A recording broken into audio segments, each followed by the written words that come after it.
Okay, so today we are continuing the e-reader homebrew game development.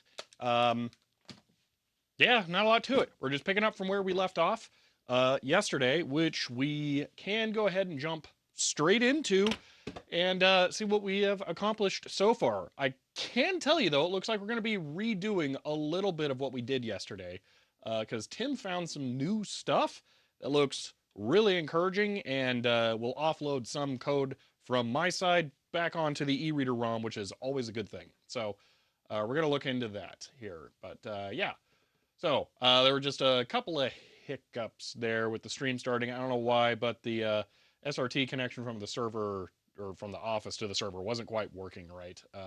Got that sorted out though. So we should be good. So alrighty.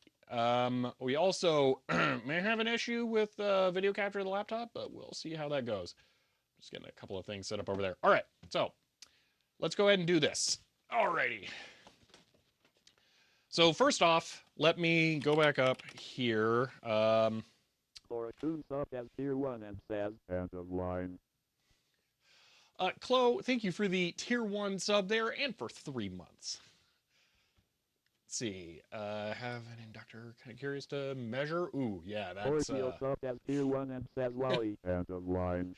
Bordizo, thank you for the tier 1 sub and for 16, 8, 2, 26 months there. Wow. That's a long time. Thank you.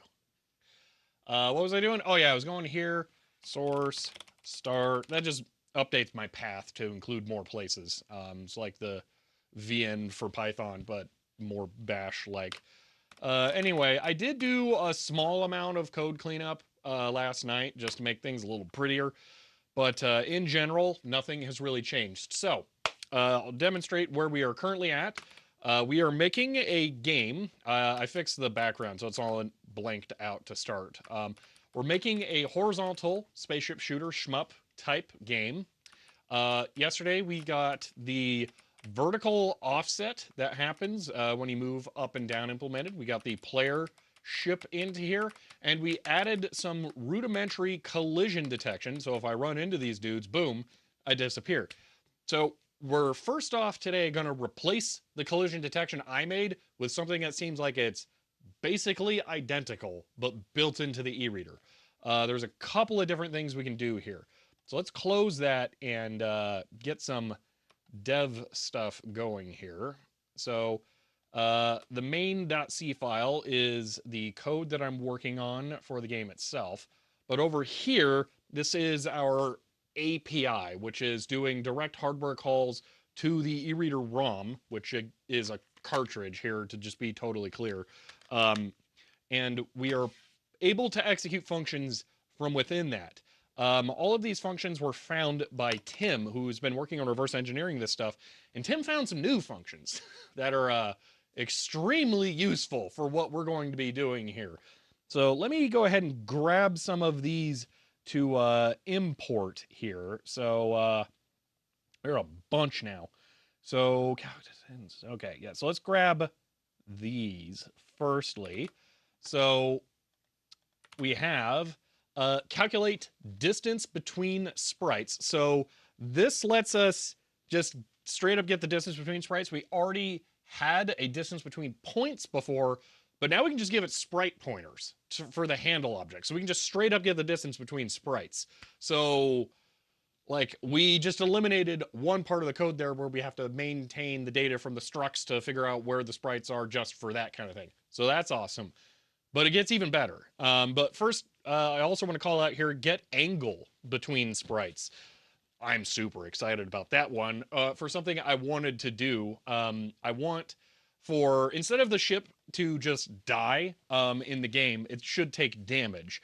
And one of the problems that you have when you have impact damage like that is you don't want it to just repeat endlessly, and I don't really want to put a cooldown in there for that. So like if you hang out on top of it overlapping, you take damage like every 5 frames or something. I don't want it to be that. What I want to have happen is when the player ship moves up to the enemy and contacts them, I want it to kick them back. I want it to push them away based on the angle. So I was going to try and figure out how to calculate all that with sine, cosine, tangent, all that nonsense, and do that. But with this, we'll actually be able to just cheat and use the e-reader code. Let me get back to calling it cheating in just a second. But we'll be able to use the e-reader stuff, calculate the angle, and then just kick it back like that. So that's going to be pretty cool. Cobb, this can do mode 7. I'm not doing it intentionally. So we're going to be doing that. So, let's see. Catching up on chat here. So the calculate angle between sprites is going to be really useful for calculating the X and Y speed. So here's how I'm going to calculate this, all right? I'm going to have a value for the player. I was already planning on doing this for the tunnel part. I'm going to calculate a value for the player that should normally be 0, but if it's not, it's going to be called player force, and it's just going to be an amount to move the player on that frame and then subtract 1 from it. So the way that it'll work is, let's say the player hits the enemy at a 45-degree angle, it'll give a player force of about 4, and then it'll move the player 4 pixels in X and Y, and then it'll move the player 3 pixels in X and Y, 2 in X and Y, and then 1 in X and Y, and then 0 over the next several frames. But that'll give a like exponential or more of a linear fall off in speed. So it'll start out fast and slow down. So it'll look like they get pushed away. And once it's 0, it'll just stay at 0. It'll be checked. But we can use the angle value to calculate that. So if we're at head on like this, the angle will be a multiple of 90. So we'll know to put all of the force into just one axis. We're at 45, we'll split it into 2. And then if we're at like 12.5, we'll know we got to do it like 25 or 66, 33, whatever nonsense. But we can use the angle value to detect or determine how much force to put into each axis to make it look like they actually get pushed away. So that's one of the things that I'm really excited about with this. I was always going to have to do that for the walls that'll close in on the player, because you can't have the player just overlap the wall and take damage. They need to be pushed away, or at least prevented from going up against it. And I didn't really want the player like wall grinding. I want them to be pushed away. So we're going to be doing that. The enemy has force fields. That's one way you can think of it. But yeah, I would describe it more as like the pilot overreacting and pulling back away, but you can think of it as force fields. The player ship is going to have force fields, so you could think of it like that. Actually, that might be the best way to explain it in the horrible lore dump card that I want to make. So we could do that. Frame rate didn't break yet. Give it a little bit. I don't know. Also, you may not be able to tell since we're mostly screen capture static stuff. So these API functions made available by the e-reader as space saving measure. Yes. So let me talk about that. I'm pretty sure that all of these functions, which exist in the e-reader, you're just given a memory address and then you can make a header file like this and know how to access it. I'm pretty sure all of these, oh, they're kind of off to the side, sorry. All of these exist just so that the games developed for the e-reader don't have to waste code space on it. So when I say I'm going to cheat by calculating the distance between sprites, it's not really cheating. What it means is that I can eliminate this, excuse me, not that, this part of the code with a single function call instead, which will make my card data much smaller. So that will be the net effect of this, is we can fit more functionality into less space because we're offloading the code storage to the ROM. So that's why using these is really beneficial. But some of these seem so high level that I'm actually wondering if maybe Nintendo had planned on doing some kind of educational stuff.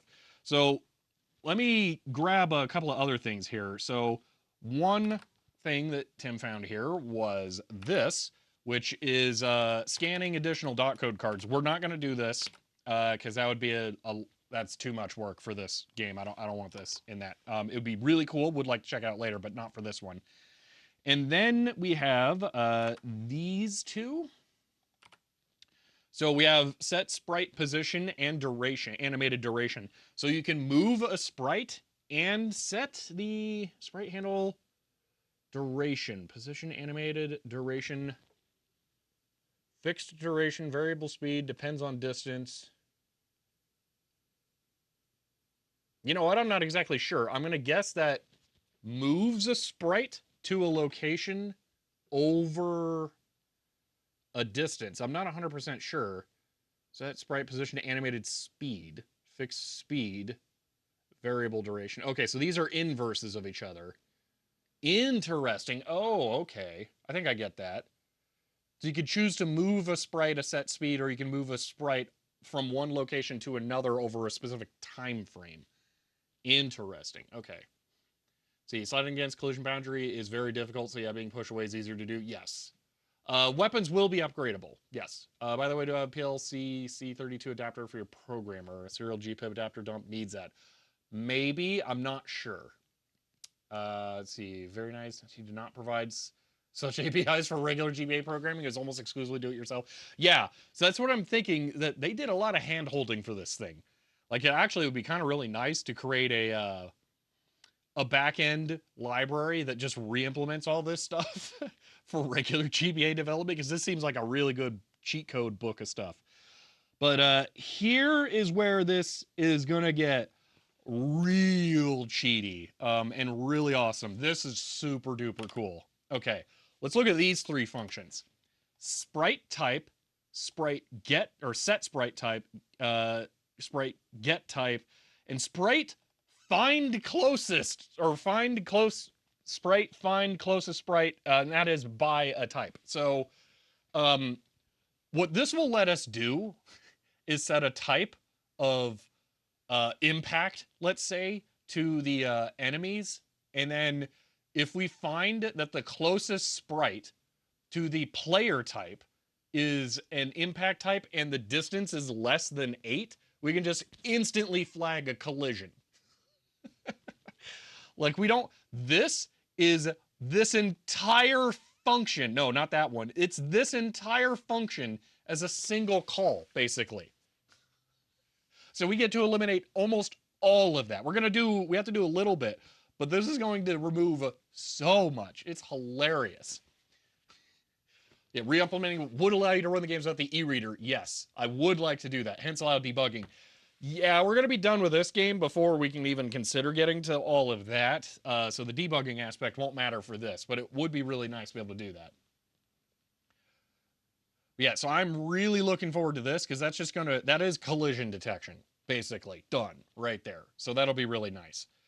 So I'm going to save all of those into here, and we're going to try and set types for all of the sprites now, and try and implement find closest sprite for a collision detection. Because that's going to make this so simple. So simple. Ooh, wait a minute here. Sprite handle type distance. Oh, hold on. So Tim provided an example video of this in action, so you can see it running over here on the side. This one is a different type. So it sees this one, and then it sees this one, Sprite 4. I think I'm missing something here. How are you? I need to figure out how the sprite is being identified from that.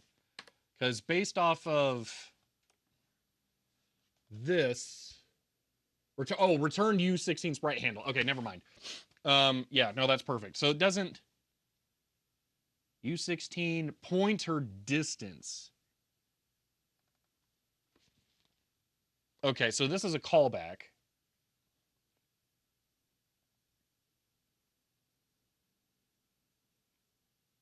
Zero if no sprites of specified type exist. Okay, so we have a callback for distance, and then it actually returns the sprite handle to match the closest one. Okay. Well, that's handy. So we're going to have to... Actually, let's think about this. So if we're going to implement this, first off, we're going to have to specify each sprite when we create them. So here we're doing... Oh, let me go over the code cleanup stuff. I brought back the energy or enemy max to be 32. Just got here. I haven't mentioned glorious rain yet. It hasn't really rained that much for me. I got just enough rain on the windshield to make me think about turning on the wipers as I was driving here, but not enough to actually do it. So I bumped enemy max back up to 32, and then I added in the initialize function the creation of one sprite for every single one of them. So I'm making 32 enemy sprites right now. So we're making the actual sprites themselves. And then I added a live value. I think that wasn't there before. And I'm just, for the first two values in the array, setting that to be active. That way we can see that those ones are good. There's a problem that I will get to. We're gonna have to. I think I was going with initializing these all to 0, so this may not be an issue, but we'll figure this out. So we have all of this. So we have the data and stuff. Returning a value through a pass pointer, just return a struct. Yeah. Yeah, it would be way harder to reverse engineer a return struct though. Ooh, that would suck. Wow, I wonder if any of these do that we don't fully understand. That would be a nightmare. Ugh. So we can get sprite handle. So this is probably not a pointer. I don't know what a sprite handle is. So here's the problem. Got all dressed up in your armor last night, opened the front door, pulled a Shelby. What? Because no one told me it was raining. That's hilarious. Yeah, so Tim, I figure that. That's equal to that. So yes, it's this. What I'm trying to figure out is if there is a way I can match this to one that already exists. That's what I'm wondering.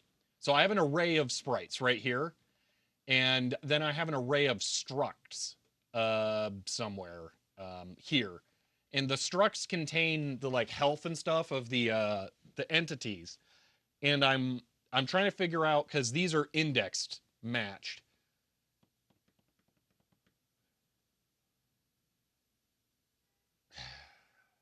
I could put the sprite in the struct.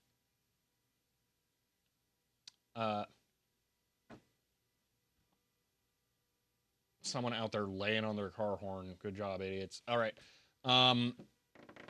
What I'm trying to do is I'm trying to think about, can I do if sprite handle equals other sprite handle? That's what I'm wondering. I don't know what the sprite handle is. I'm guessing it's probably a struct. Well, actually, I think you defined that here. Type def handle sprite U16. Is it just an address? I haven't actually looked at what those are. Are they integers? I wouldn't be surprised if it's kind of like the background numbers. You know what? It may even sprite handles an index. Oh, okay, that's perfect then. Okay, perfect. That's fine. That solves everything then. Okay. Starts at 1. Okay, that's all I needed to know. I think I figured that out at 1.2, but I just wasn't sure. Okay. That's perfect. In that case, I think we'll put it in the enemy data here. We'll move the sprite handles into that. And then the way this will work is find closest sprite. Here, we're still going to have to do an array scan on this to find the rest of the data. But we could do a, for enemy max, we can go through the enemy stuff and we'll find if the returned sprite handle equals this, then it can match the enemy. So that's how we can find enemies. Okay. Distance, I'm trying to, cause, well,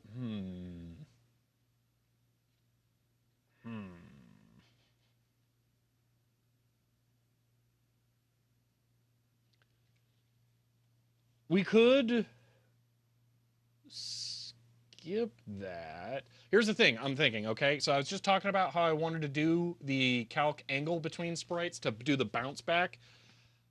That's why I have to find the enemy, because I need to figure out which enemy it is to get the X and Y position to calculate the angle so I can kick the player back. I think I have a different idea that would not require a trip through this array.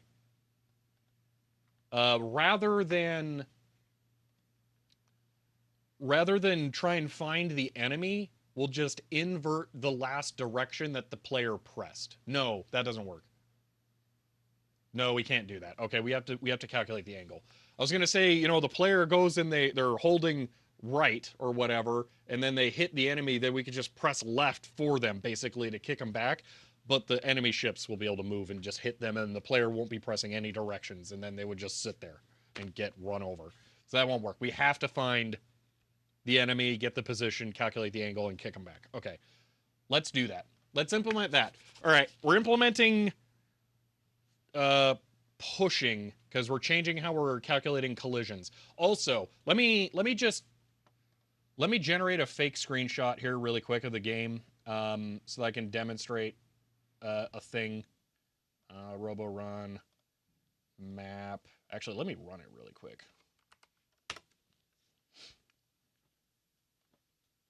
Don't know if you've considered this, but the GBA supports hardware scaling, rotating sprites, allowing some cool effects for free. Yes, I do know that. I don't know how to do that. Well, no, we can do that here. We can do that. Okay, that is possible. Some of it. But I don't think we're going to really benefit from any of that in this game. But if we come up with a point where it makes sense, I will implement it. Okay, I'm just going to take a screenshot of this really quick.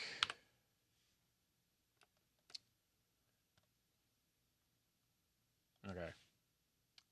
Grab that, export, GIMP. There's just a thing that I want to explain here at the beginning, because one of my goals for today is to implement this. So we have the actual game here, roughly. Image, crop to selection. Okay. So this is our game field. I'm going to open tunnel.xfc here. Okay, so we have these things. What's going to happen is the player is going to be flying forward, and then they're going to be... Let's actually select the part that has the textures I want. There's going to be a tunnel that they will fly through that'll appear on the top and bottom, and it'll be built out of these blocks. So it'll be better than this. It won't just be like the whole thing copy pasted like this. But there will be stuff above and below the player that they have to fly around to add some more challenge to the game, that kind of thing. And one of the things that I want is I want there to be collision with this stuff, and I wanted it to do the bounce as well. And I'm thinking the easiest way to do this will be now that we know about the sprite angle and distance and function things and stuff, is I'll have to manually keep the position of the tunnel tiles. But when I want to calculate the angle, I'm going to move an invisible sprite to the position of the tile that was hit and then calculate the angle to bounce back. So no matter what, we're going to have to do the angle calculation bouncing thing because I think it just makes it really easy. But even for I'll be able to use the exact same code for the enemies to bounce back as I will the tile stuff, as long as I position a fake sprite here and give it a type of like impact or something, whatever. That's like, it's a number for the type, I think. But, I'll have an enum array or something to represent those. Um, so I think that'll work for calculating that. So the work that we're about to do for bouncing off of the enemy will be useful for the walls as well. And I consider this kind of necessary, that we must be able to bounce back the player from the walls. Like, especially if they hit, like, say, this big wall that's coming up here, they need to be able to bounce back enough that the speed of the map moving forward doesn't hit them again before they have a time to fly up and over it. So the bouncing is kind of important. And I don't want them to just instantly take damage and die. I don't think that's fun. So that's how I want that to work. Basically, the stuff arcades would have been using 10 years prior in your hands. Yeah, kind of. I'm catching up here. Oh, wow, there's a bunch of stuff. Let's see. Don't know if you've considered this, but the GBA supports hardware scaling. Okay, yeah. So full sprite rotation, or is it the SNES where it's just one layer that can be rotated? I think you can do mode 7 on multiple layers, or it might only be one layer, then you can have other background layers. Then you can like move the background layer to create the parallax effect and stuff. It might be a finite number of transformation arrays. There's also multiple filters that you can apply to it. Yeah, the GBA is really awesome. It genuinely is. We're barely going to be tapping into the power, which is why I get to be kind of wasteful with some of the resources. But all right, so we're gonna. I hope that gives an idea. I'm gonna not close this. I'm gonna save this so we have a frame of reference for this later. But I will be moving a sprite to the position of the tile that is collided with, and I don't think I'm going to be able to get away with any other solution than checking every single background tile for a collision. At least I think. We'll have to see how that works out. The only other thing I could think of is moving a sprite around and having groupings of like 4 blocks being represented by a sprite and then checking those. But I don't know. We'll have to see. So, all right, let's go ahead and clone the bounce back because I think that's important. Okay. Let's first find enemy collision. Actually, first off, let's move the sprite handle index into the struct. I think that's important.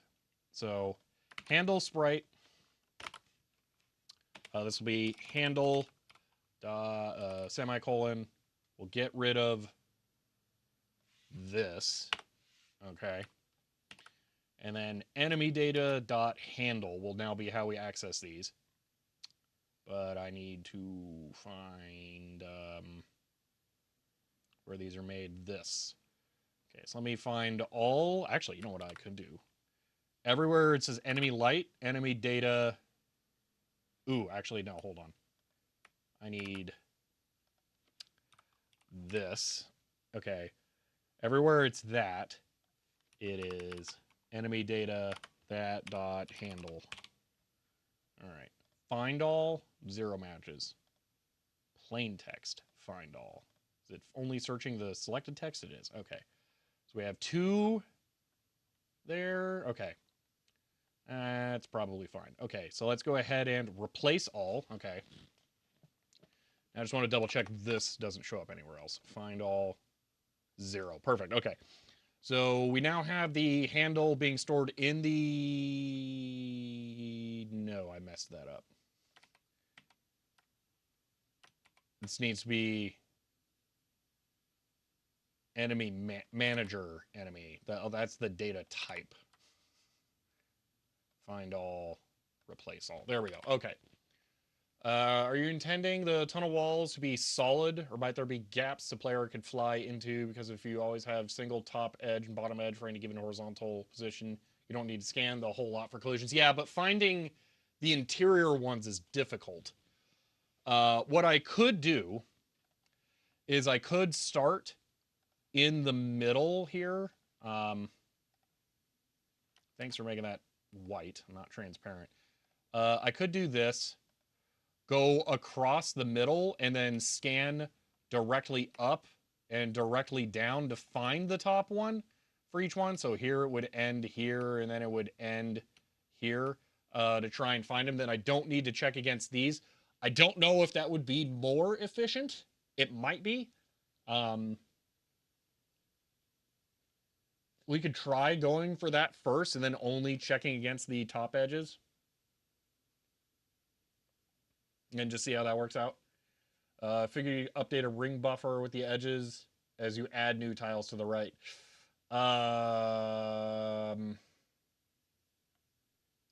Oh, no, we definitely can't do that. Because these are valid collision in this direction down here. I don't think I want to try and calculate a perimeter. That sounds kind of nightmarish. So it's not just going to be straight up and down.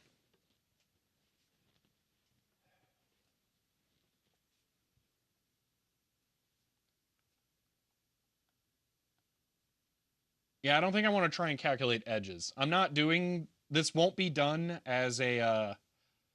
Let me explain how I want this to work. All right. The gap between here and here will have a fixed minimum. All right. So it'll never be allowed to go to squish in more than it should. And that will actually decrease as the game progresses and the player gets more score. That way it can become more challenging. So that'll shrink. But the way that it'll be set is each side along the bottom and top will start out flat, and then it'll do a dice roll as to whether or not it's going to change, and then it will do a dice roll as to which direction it changes. And then I'm going to offset that, and that'll be the amount of step, and then it'll be capped by the minimum. So it will allow for a big step like this, but it'll also allow for a single step like this to add some variety. But it's going to be weighted so that it is much more likely for it to go towards the player than away from the player. But I need to like get this balance just right, because towards the end of each level before the boss spawns, I want it to be nearly as tight as possible, but still have some variation. But I also want it to be able to shift up and down a little bit. So this part is still in flux, but generally what I'm thinking is that both the top and bottom will essentially work independently, in that they'll just move up and down on their own. And the way that it'll work is it'll look for the top position over here on the right in the area that's invisible. It'll figure out whatever the top position is, then just generate a random number of blocks going down below it. But the problem is it won't know when it's generating those blocks what is in front of it. It could track it and try and keep track of what is valid, but that adds way more weird logic. I think just checking against every single one of these might be easier. I don't know. That's going to be a tough one. I don't know. That one sucks, but we'll see. We'll see how it goes. If we have to optimize it later, we'll get to that. Okay, let's see if this works with just eliminating the... No, it did not. Okay. Handle... Okay, that's fair. Find... No. Handle... I replace with just handle. Replace all. Should be 2. Okay. Save. And go. All right, let's double check collision here. Still works.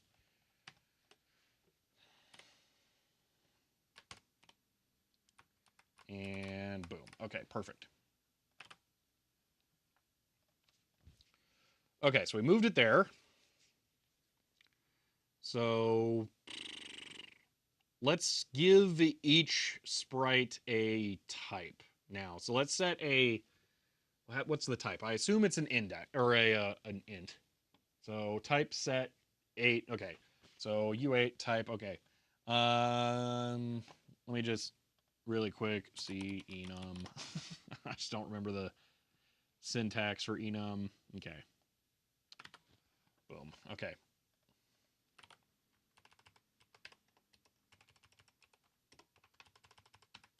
Okay. So we'll do sprite. Okay. And then player, enemy, and projectile. So I think it'll basically be it. You might not be using sprites at all for those. No. Oh, no, no, no, no. So Ben, yeah. Oh, maybe I didn't explain that. This is going to be a background layer. It's going to be a background layer identical to the stars. So that's why, yeah, let me, it will be generated randomly. It's going to be a background layer. Each tile will be filled in. It'll just slowly move to the left. That's why it's a pain in the butt, because it's not going to be sprites. So I can't just like find nearest. So what I'm thinking, how I'm going to do some of this stuff is that when the player ship gets close to this and it detects it as a collision against the tile, um, I will move an invisible sprite there and then use that to calculate the angles and stuff for the bounce back. But yeah, it's just going, this is going to be represented by a map array, which looks roughly like this. A little bit more, well, it's just going to be a giant array. It's technically this. But yeah, it's going to have to scan through all the positions of that and then find out if the player is too close to any of them. So, might have well explained, but I've been a bit distracted. Magic disappearing pencil. No, this is something I have not really gone over. So we'll figure that out. Let's start with this. I'm pretty sure enums just like give it a value of 0 or whatever to start with. Yeah, it looks like it. Okay, so we're just not worry about it. Okay. So for each thing here, each time we create a sprite for the enemy, we don't want to paste. We don't want to do that. We want this. So we're going to sprite set type, and then we're going to give it the sprite handle we just initialized, and we're going to set the type here to sprite.enemy. Sprite.enemy.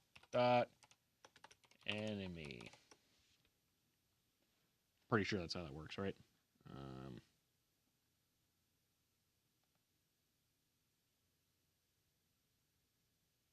No, that's not how enums work. Oh, okay. Let's just do some defines.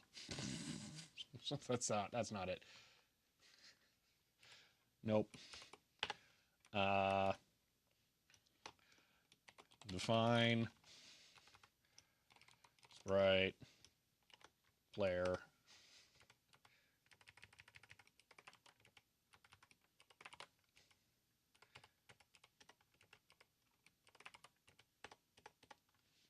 Okay. Oh wait, sprite player 0, 1, 2. There. Okay, so this will be set sprite sprite underscore enemy, but we'll just do that. Okay. So that sets the sprite type. And we could get that later, but we don't need to currently. So we're going to try and find closest sprite by type here. So hit detect. We get to eliminate like all of this.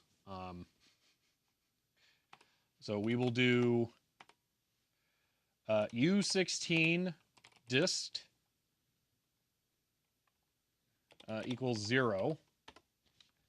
And then this really big fancy function. Like, this is crazy that this exists. This is awesome. Sprite handle is handle player. And then type is sprite enemy. Distance is a reference to dist. And then it returns the sprite handle. But for right now, we'll do it this way. If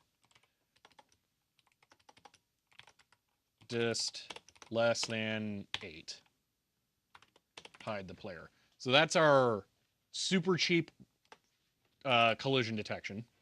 So let's try that. If the player is near an enemy, then basically they'll disappear.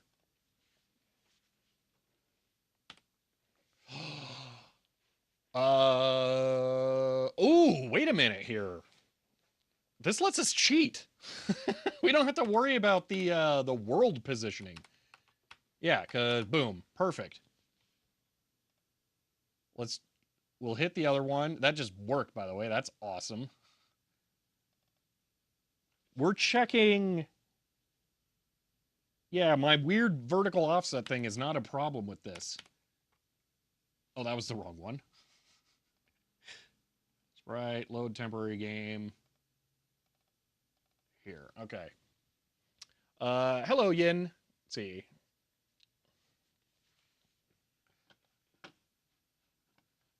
I'm trying to do something on the streaming computer, and surprise, surprise, the mouse for the laptop doesn't control it. Okay. So yeah, we can hit the bottom one. Oh, that's awesome. That is excellent. Okay, that's amazing. Perfect. So then, let's try and calculate a bounce back instead. So I'm going to add a, so there's px and py. I'm going to add fx equals, I'm going to do this as 10. I'd want to, actually going to do it as minus 10, and then these need to be signed. S8, which is also right below us, so we can just grab that. Fx equals negative 10. I just want to try this to start, and then Fy equals 0. So for every update of player controls, we're going to, every update of player move. Player move, that's even better. We will do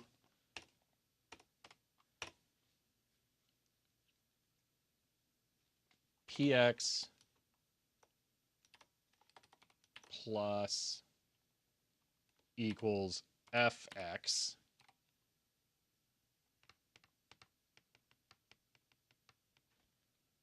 I'm trying to think of how I want to do this, actually.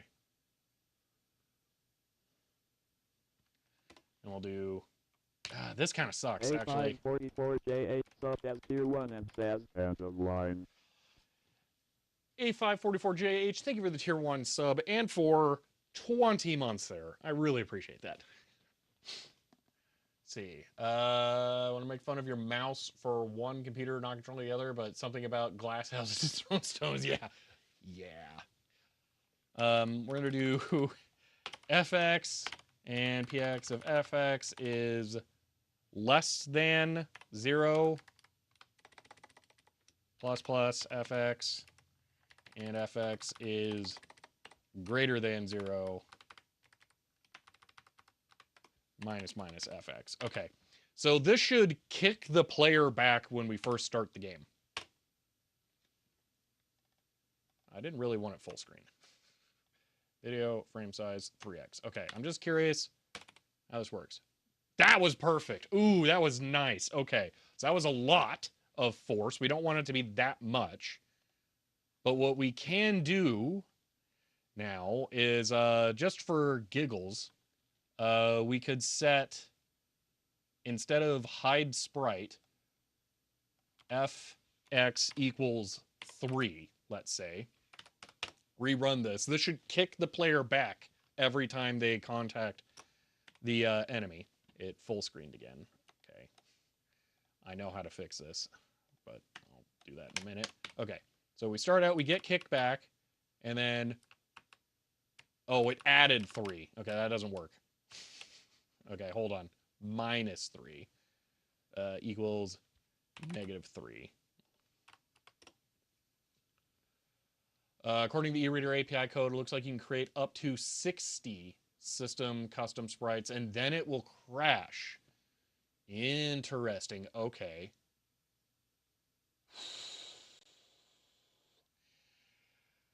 Oh boy. We're going to be real limited. Ouch. Ooh. Okay. All right, so we get hit. Okay, that's not enough of a press kickback. -5. This is like exponential, so we need to be careful. 60. Ooh. The problem isn't like enemies and stuff. Like, I don't really want 32 enemies on screen. I just kind of pick that number out of thin air. The problem is the bullets. There's going to be a lot of bullets, so we'll see.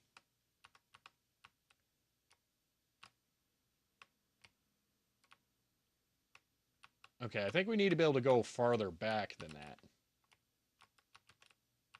That doesn't seem like enough. But it's working. Our kickback is working. So, FX8? No, let's try 6. Brobeck. Yeah. Okay, so that's better. So you'll take damage, and then it pushes you away. Yeah, I like that. That's better. Okay, so now we need to calculate the angle, so we can always push it away from the direction it was coming at it.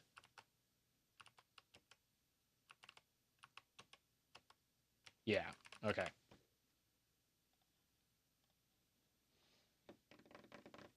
So, this will be... We're going to have to go through the enemy array. Oh, I've never had particularly good luck with sprite world collisions. Yeah, I'm not looking forward to that part. That part's really going to suck. It's very much not going to be fun. Okay.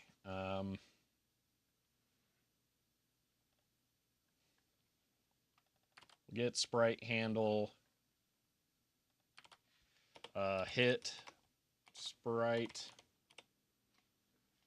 equals that. All right. Yeah, okay. If, so it's going to be enemy manager enemy dot handle equals hit sprite. We will now know the position of it.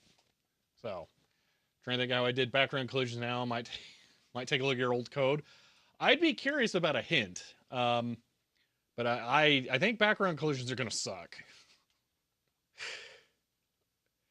I have no idea how you would do that on some things. I think you would have to scan every tile that's on screen. I can't think of how it would work elsewise. Which it's terribly inefficient, but at least you're limited to only what's actually visible. Okay, so now we're going to find the angle. I want to real quick, though. I'm going to rewatch a thing here. Okay, so...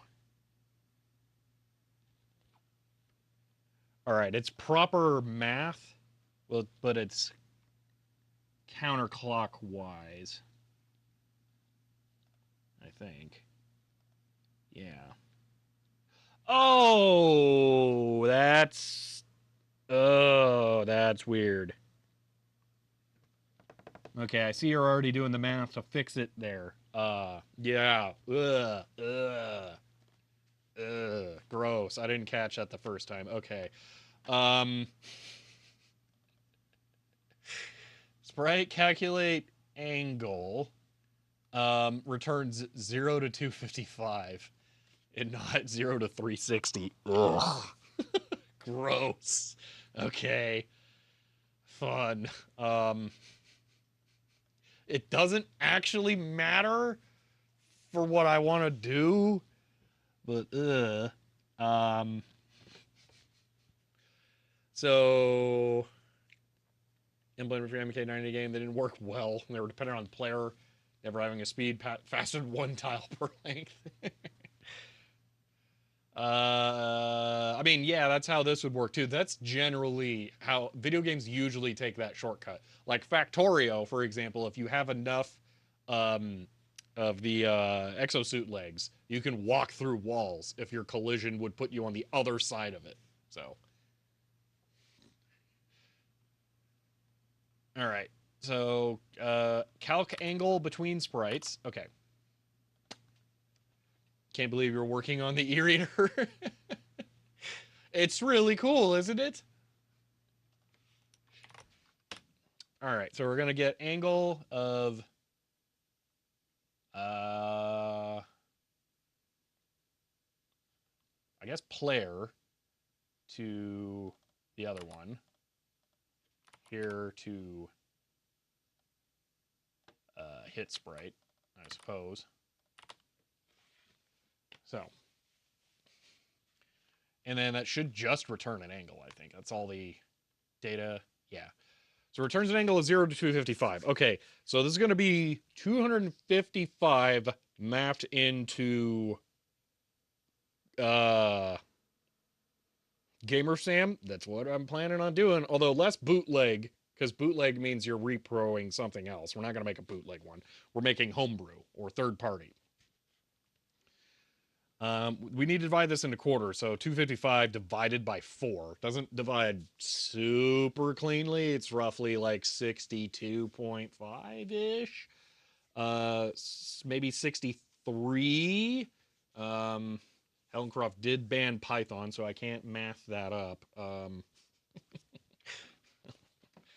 Let's just do this real quick. Like, the good news is the amount that I'm off won't actually matter. On 250 calc 255. No, clear. 255 divided by 4 equals 63.75. Yeah. So can you jump on weird elephant, giraffe, alien hybrids, and trampoline? Like a trampoline in Factorio? Satisfactory. Yeah. Can you have fun in Satisfactory? No, I wish Satisfactory had better scale like Factorio does. It really sucks to go and build like your nuclear power plant next to the uranium mine in the desert, but have your base in the grasslands and then have to get from point A to point B, and it takes forever to go fix your power grid, especially if you're using the trains with electric power to get over there and then you didn't make a path to drive the car with the fuel. I totally haven't played that game a whole bunch and run into dumb issues with it all the time. Okay. All right, so we're going to do this. We're going to save U8 angle equals this. That sounds like a U problem. So they did put dot codes on Pokemon cards, probably the most bootlegged cards in the world. Oh man, I have such a cool thing here that I want to demonstrate. Let me look something up really quick.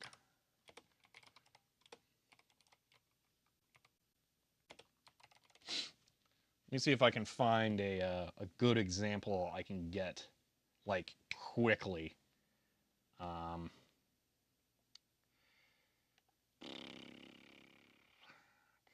on. So you're waiting for the day someone asks RGB mod the e-reader. Oh gosh. Oh come on, just give me an example.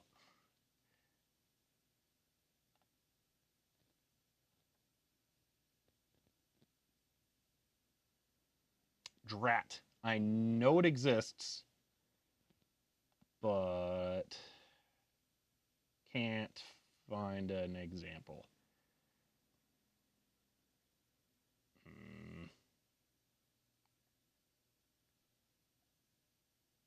Ooh, wait a minute here. I may have found a good example. Hold on. Ooh, I think I got it.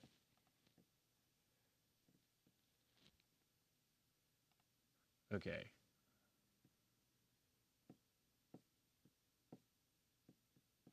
One moment, I'll be right back.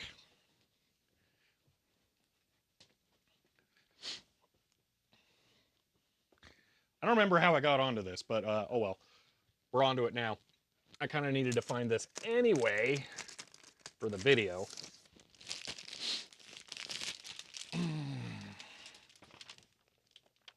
One of the benefits of having every single issue of Byte magazine.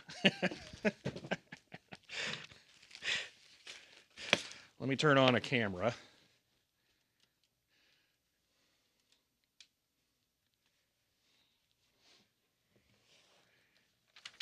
There we go. This is something I desperately wish I could actually use for the video, but I don't own the hardware to decode it. So, did you know that the e-reader is not the first time a dot code was printed to distribute software? I give you the Cousin soft strip. This is a dot code that exists for loading software onto an Apple II. So this is in an issue of Byte magazine, and you could literally scan that to get software into an Apple II. I wish I had the hardware. They're super duper rare. And they sell for a lot of money when they do show up. I've been trying to get one for years, and yesterday I connected the dots. This is just like the e-reader.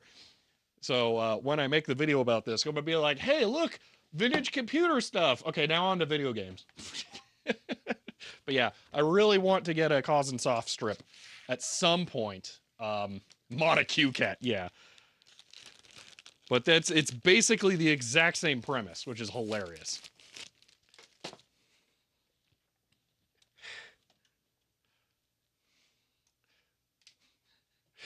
Let's go back to here. Connect to the dots, bad pun. Hey, if you're actually, connecting dots has been a massive problem for us, COD. That's the only reason we're using the Dymo. The Dymo doesn't connect dots.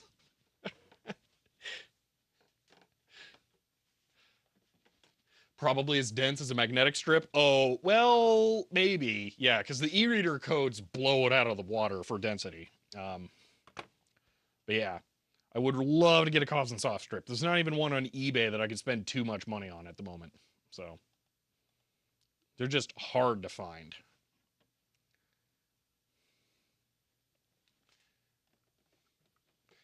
All right. We got angle. Okay, so it's 63. We're just going to make the math 63.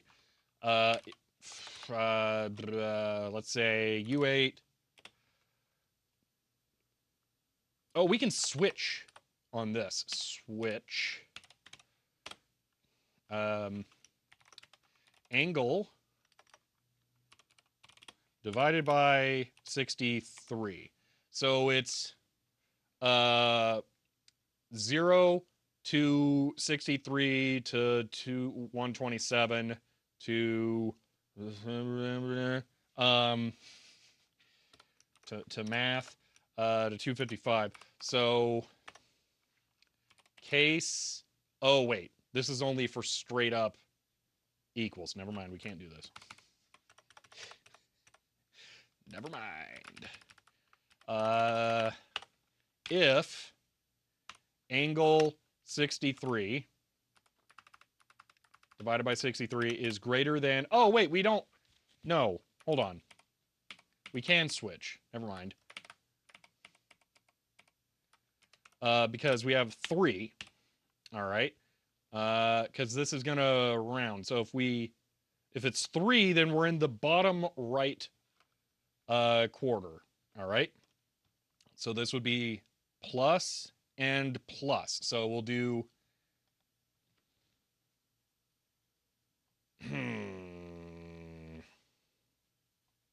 Trying to think about how I want to do this. Let's see. Math, man. Math. Okay. I'm going to have to leave the batteries in the calculator for this part. Or I could be lazy. Okay. First off, break. Okay. Let's do angle times 3. No. Angle minus 63 times 3. Okay.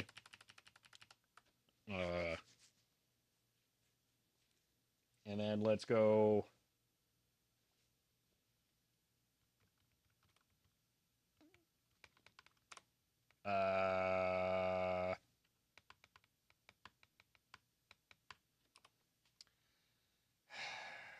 trying to think about how I want to do this. We'll see. So what I want to do, so we determined that, like, what was it, 6? Yeah, it's force 6. So let's go back up here. Define player underscore bump underscore force is 6. Okay. So what I want to do is I want to split the player bump force between the X and Y axis. Or do I? No, I do. I do.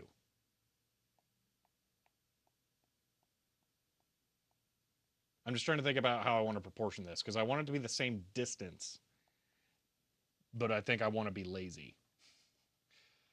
So if it's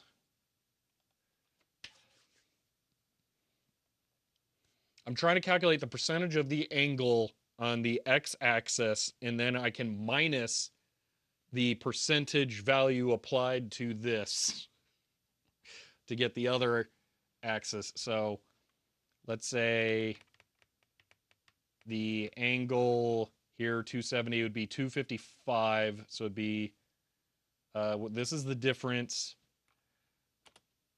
divided, or 63, this, okay, and then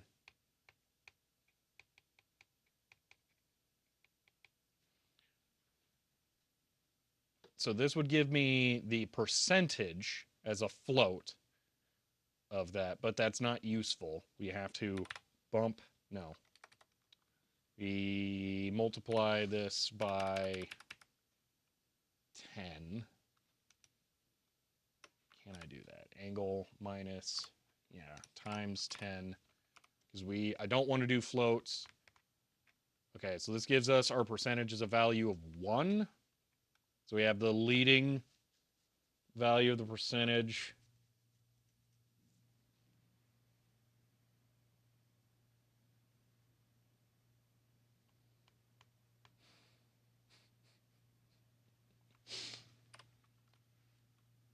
Player bump force divided by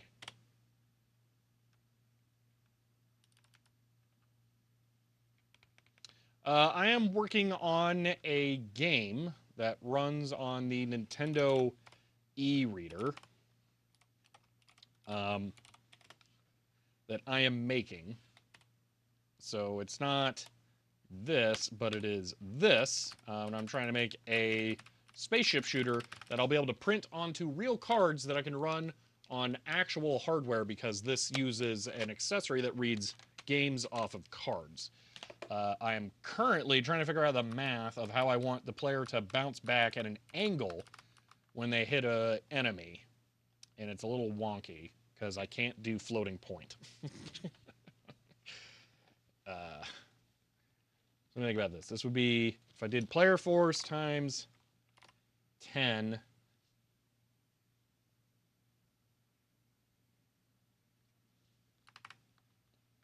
It can't be times.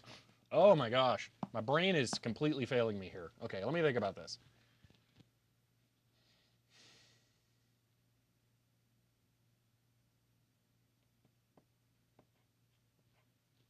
I can't do floats.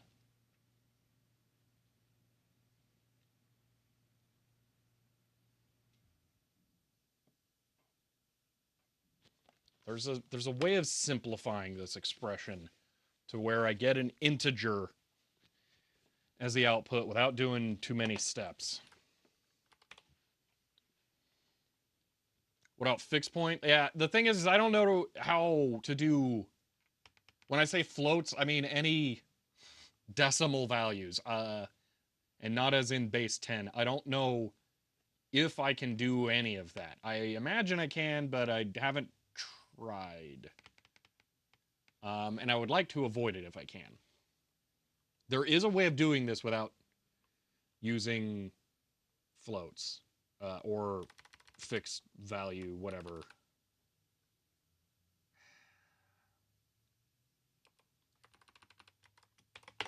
Okay, player bump force.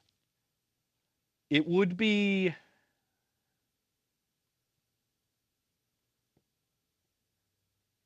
This is how we do this. It would be approximately 10 for every step of the angle. What I mean, if our value is 6, okay, actually, this kind of worked out brilliantly. No, this is so easy. Oh my gosh. No way. It's the angle just divided by that. No, it's the angle divided by 10. That's it. So if this is 255, okay, it'll subtract roughly 190 something, and we'll be left with roughly 63, okay? Divide that by 10, we're going to get 6. That's the value we want, all right? This value is derived as the maximum angle 63 divided by player bump force, but it's just 10. So this is the x-axis, all right? So fx equals this, and then fy equals player bump force minus fx.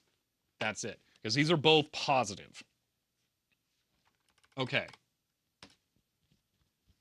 GCC provides soft floats, but you can split the word size and sub-pixel resolution. Much of the math works out. Most older games work like this. Some great, yeah.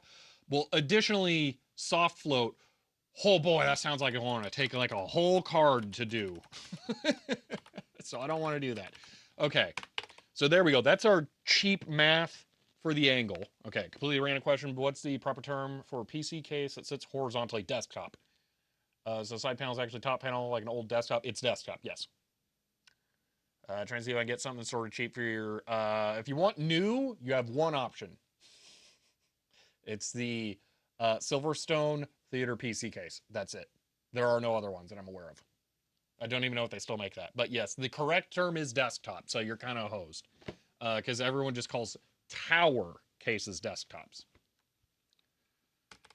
Okay, so that's correct. Angle minus this divided by 10. Now, this actually becomes fy in this instance.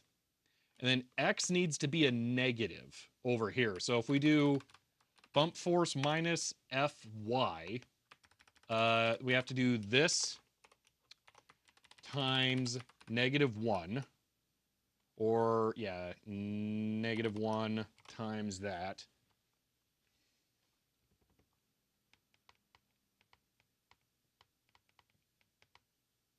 Saying naming conventions getting thrown by the wayside. Yeah. Pizza box form factor usually means cases that don't have like removable media. They're much shorter. They don't, like, you can't put cards in them. I would never consider an IBM 5150 to be a pizza box case, for example. All right, case 1 is top left quadrant. So our value would be back to x. This needs to be x. For our starting point, it's minus 63. No, that doesn't work. Hold on. No, that's correct. Okay. Ooh, wait, is that right? So if it's 63, yeah, no, that's correct. Okay. That, and then we go back, and then this needs to be -1, actually. Ooh, this gets messy. Okay, hold on.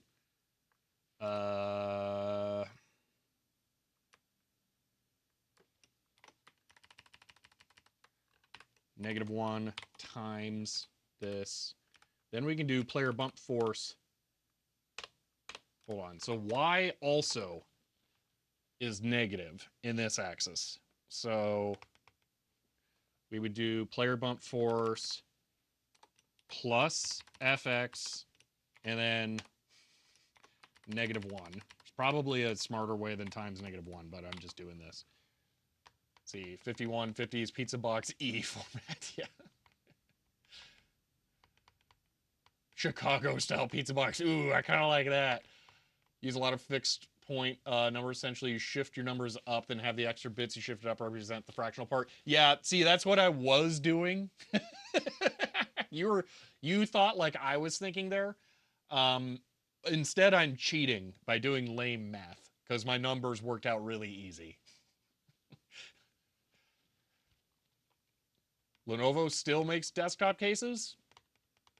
So I'm not going to count the small ones that don't fit a full-size ATX board. Those are SFF cases, and they're usually designed to be either vertical or horizontal.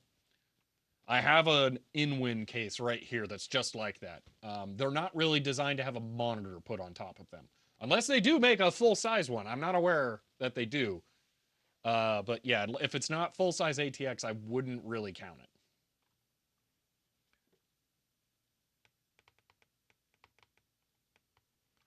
Okay, -1 times, yeah, those are both negative. Okay, and then this is case 1. And then we have case 0. Also, I need to delete this. Ooh, wait, I need, hold on. That gets deleted. Not that, though. This whole thing only happens if distance is that. Then switch. Okay, if case is 0. Okay, x is positive, and it's just angle over 10, just straight up. Okay, x is positive, y is negative, so it's player bump force minus fx. That's it. That's our value. Okay, let's try it. Wonder what compiler errors I'm gonna get. Nope, nope, nope, don't run it. And okay, expected a thing. Oh, wait, do I need a semicolon on the switch? I don't think so. No, what did I mess up? Player control. Looks like I forgot a semicolon somewhere. Case. Oh, I didn't put colon. I put semicolons, not colons. Durr. Boom.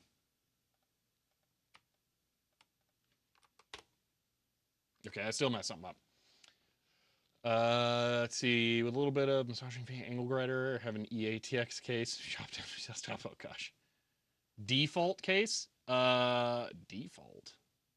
I don't think we need a default. It should only ever be these. We don't. Oh, semicolons are cool. Let's actually use those. Found the problem. Eyo. Oh, so close. Expected a semicolon before fx. What did I do wrong?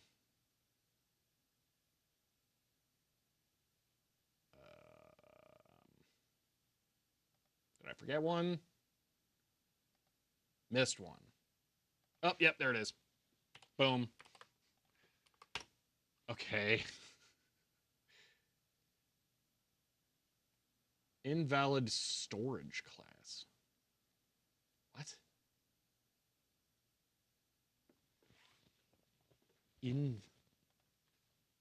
What?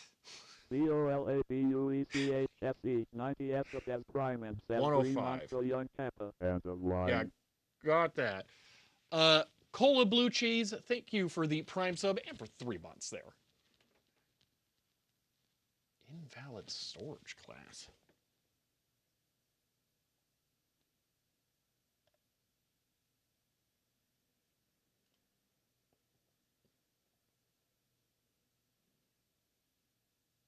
Okay, for giggles, I'm just going to delete all of that. What did I break? Oh no. What did I do?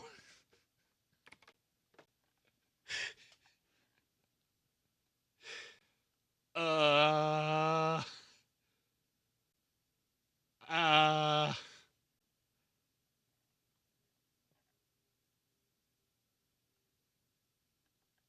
I'm missing a thing.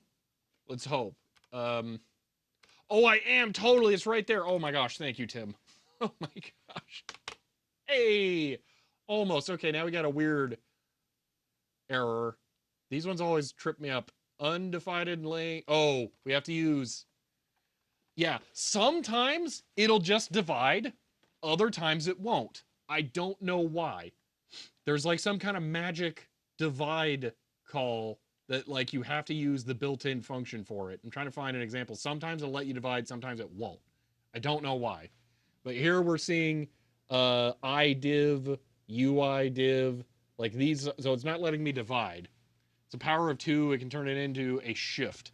Oh, is that what it's doing? Okay, so yeah, I'm gonna have to use mod div, or the e-reader div thing here. So we'll do div this, comma, that. And then we have to do that everywhere. Yeah, we're gonna do this. Yeah. I think I have to for some reason. I don't understand why, but yeah, I'm gonna have to. Comma, that.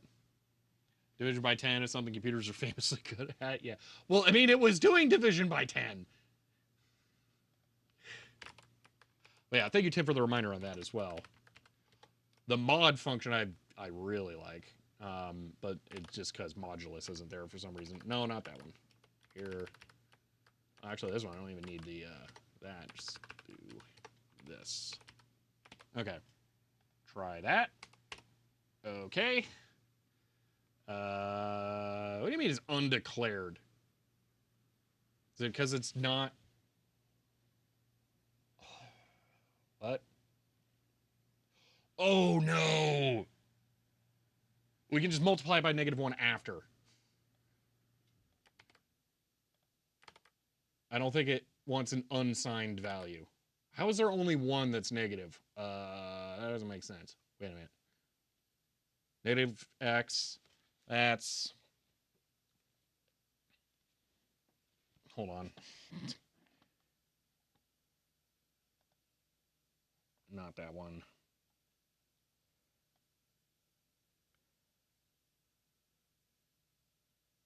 Okay. X is positive for you guys. 0, X is positive. 1, it should be negative. And 2, X should be negative.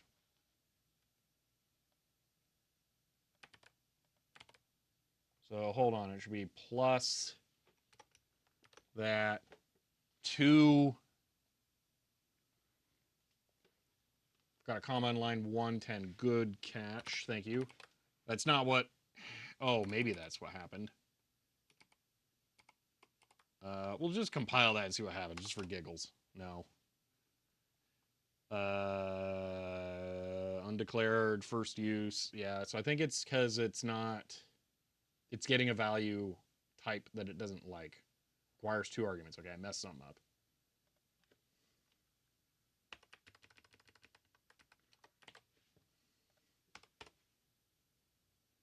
udiv. So I'm doing another division somewhere. This. Yeah, we'll fix these and then we'll go back and we'll figure out what all angles are messed up because I suspect it's going to be totally messed up. Why?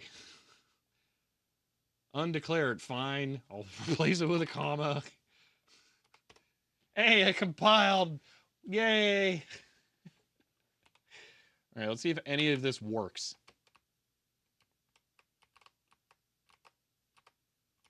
That was it's pulling it in. Okay, well, that's kind of wrong. I need these to be not... way over there. I'm going to move one of them more towards the center. We'll just do PX, because that'll be the middle.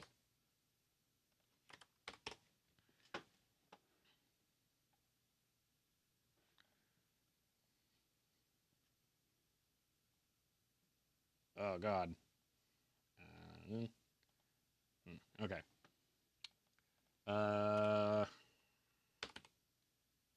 Okay. So here, oh, it pushed it through. Well, that's wrong. And then here,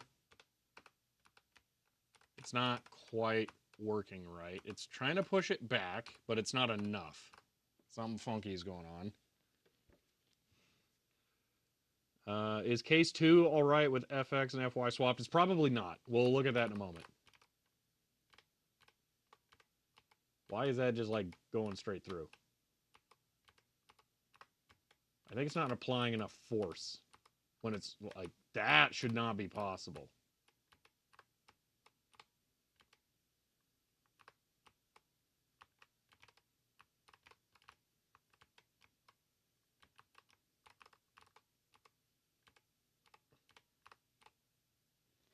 Okay, so they're not quite right.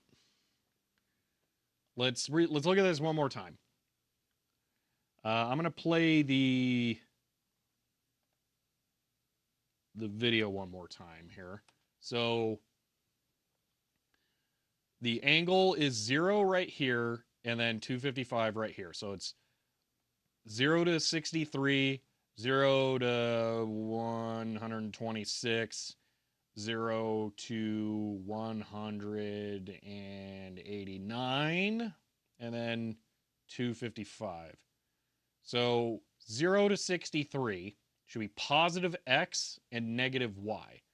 And 0 to 63 would divide as the 0. So it would be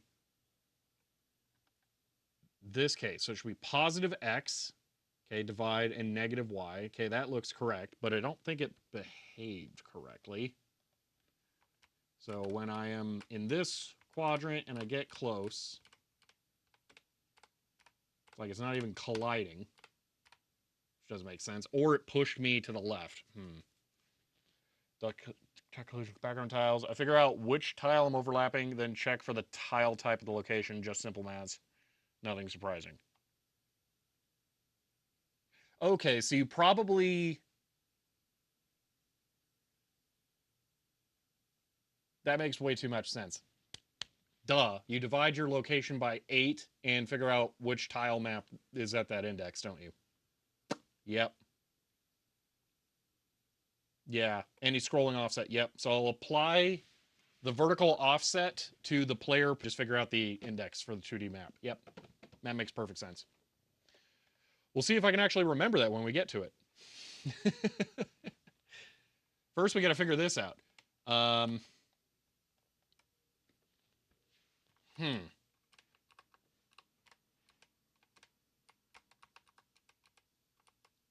So, is it just me? Let's ease in. That was X was, let's try not making it, let's make it negative. So case 0, -1 times this, and then we'll make this positive, just for giggles.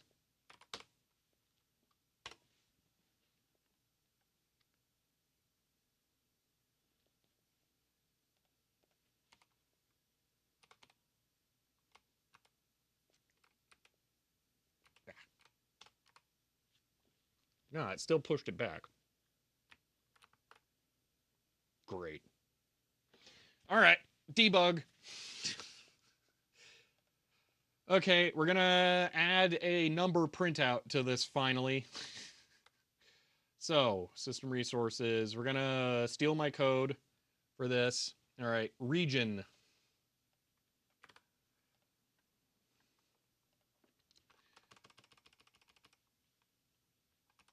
Oh, this sucks. Hey, Tim, quick question. Is there a sane way to print a number to a region? How are you printing the numbers? Oh, you're not printing numbers to the screen at all. You're printing them. Wait, how are you printing numbers to debug?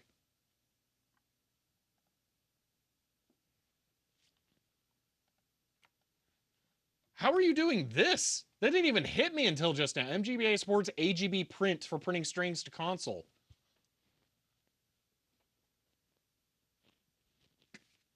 What is that? My life is about to be so much easier.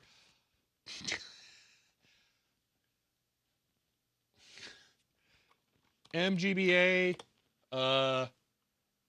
AGB print.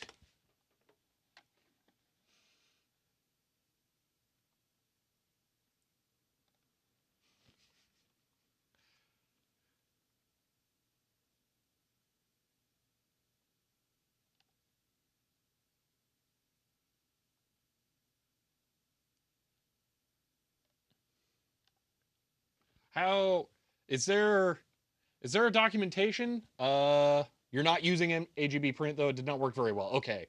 Um, yeah, if I could print to console somehow, that would be incredible.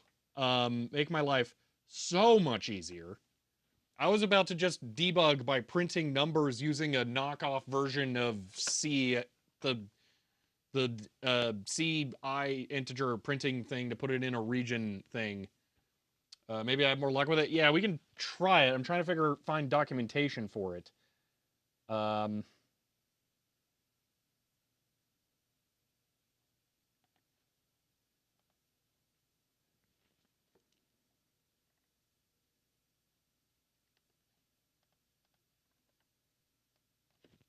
AGB print. What is this? Google thinks I'm trying to look for anything else.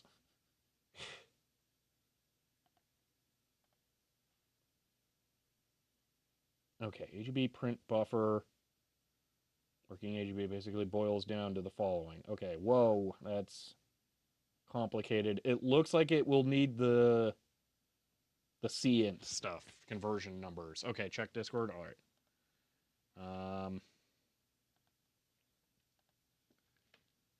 Okay. H. Oh, Oh, wait, libGBA? Okay, hold on. So I want to bring this up here. Please full screen. Fine, I'll double click. Let's see, don't understand the question. Literally just come out your computer and saw. Oh, yeah. Okay. STD outright. Okay.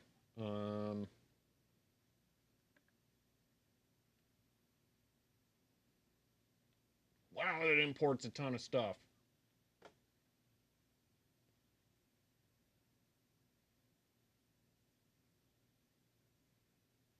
Okay, I think I want to learn this later. Um, for the official dev kit, MGBA supports it. Okay.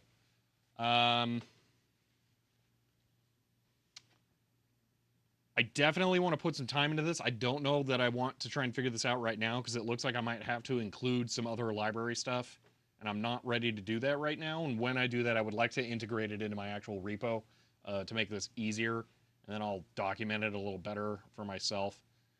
Maybe try and figure out the quirks. For now, I'll just add a region, excuse me, and print into that. So add region.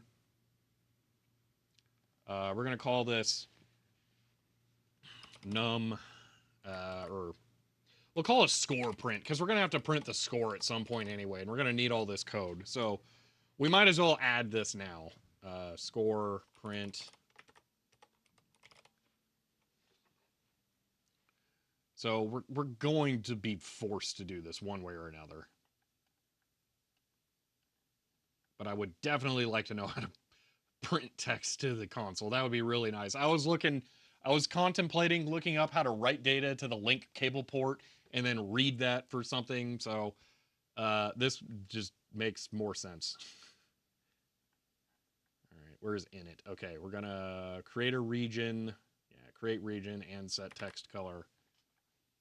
Put this in the init here, wherever that is. This is it. Okay, create region goes into score print. Create region. Is that X, Y? No, I forget what those are.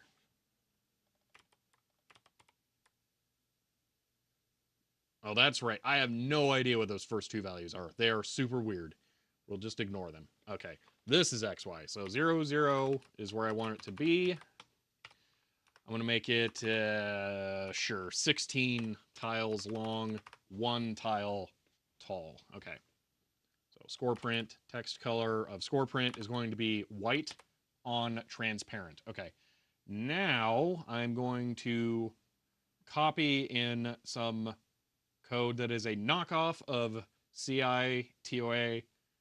This will allow me to print numbers, or actually allows me to convert numbers to C strings. So we'll put those there. Boom. And then I will grab my example text here.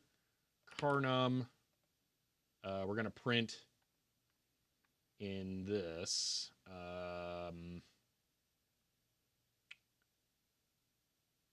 Well, up here, do this. So num print. Then we will clear region.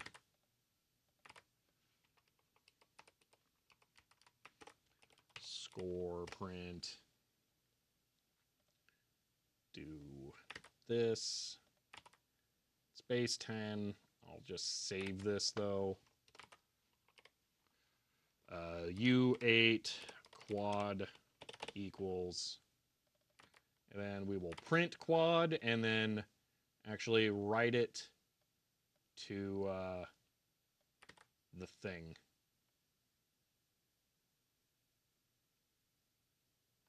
Hold on. Num print, draw text, get text width. Yeah, that gets a little weird. But it's going to be this, and then we will print num print. Okay, that should work. Why? I probably forgot to use the correct thing here. Chooser, yeah, that doesn't exist. Region clear, score print is this. Okay. See, AGB print was part of the official dev kit in MGBA supports it. Oh, okay. All right, that makes sense. That I read that several times and it didn't set in that it was the official thing. Okay, good to know. Quad. There's a thing I'm missing. Boop. Okay, there's a thing I'm still missing. Semicolon, semicolon, semicolon, semicolon. Didn't put that. Still messed something up. Create region. Wait, oh my gosh, idiot.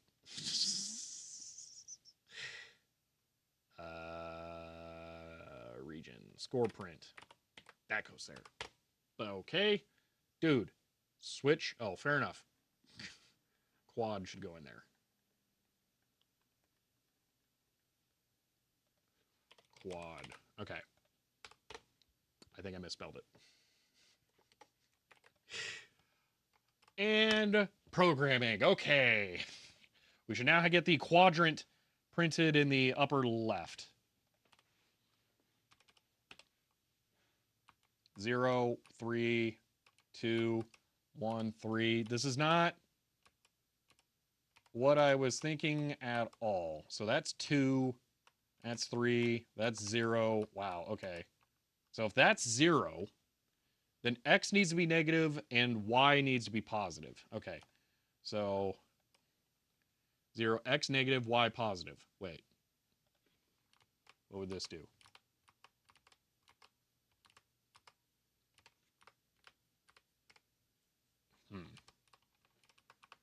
Why is that?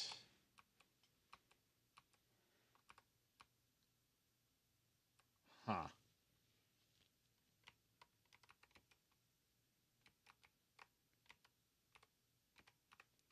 So let's just print the angle too. Why not?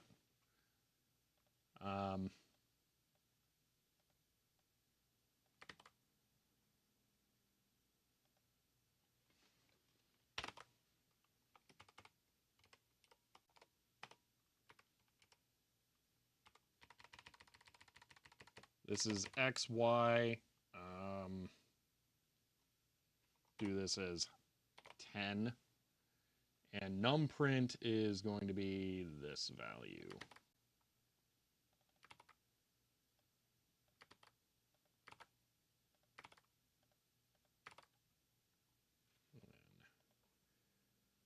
That one's just angle. This one is minus 63, and this one's times 2. Okay.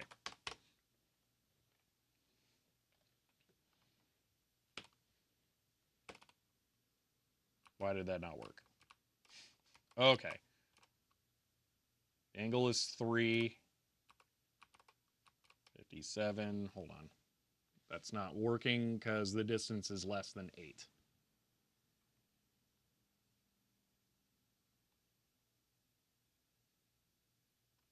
Okay, I know how we can do this. It's going to be this. But we put it here, and it's angle times quad. And that'll always tell us the angle to the nearest one. We don't need a default case. Okay, there we go. So now we know our angle. All right.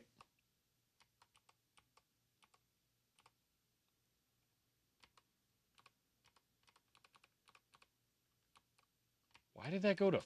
Oh, wait, no, that makes sense. Okay. Yeah, so it should be 0 to 63, essentially. Okay. These might be backwards. Oh, wait a minute here. So we're in quadrant that the angle would be 0. So let me look through the math here now. So let's manually run these numbers through here. Okay. So we're in quadrant 0. Angle divided by 10. Yeah, this is backwards.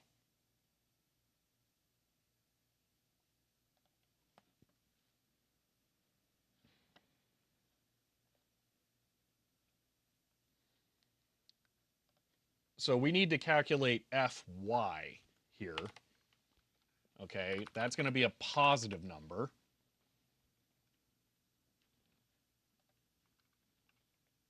Because if we were here, okay, the number is roughly 63.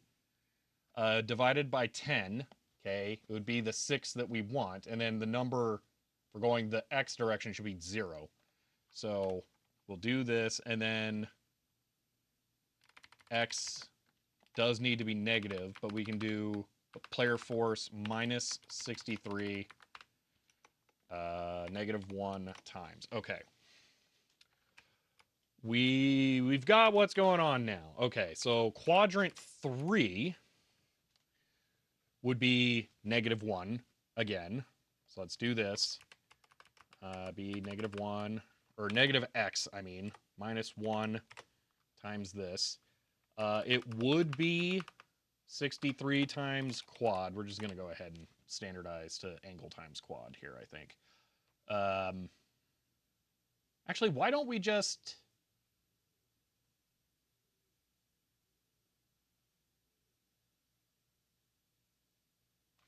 Wait a minute.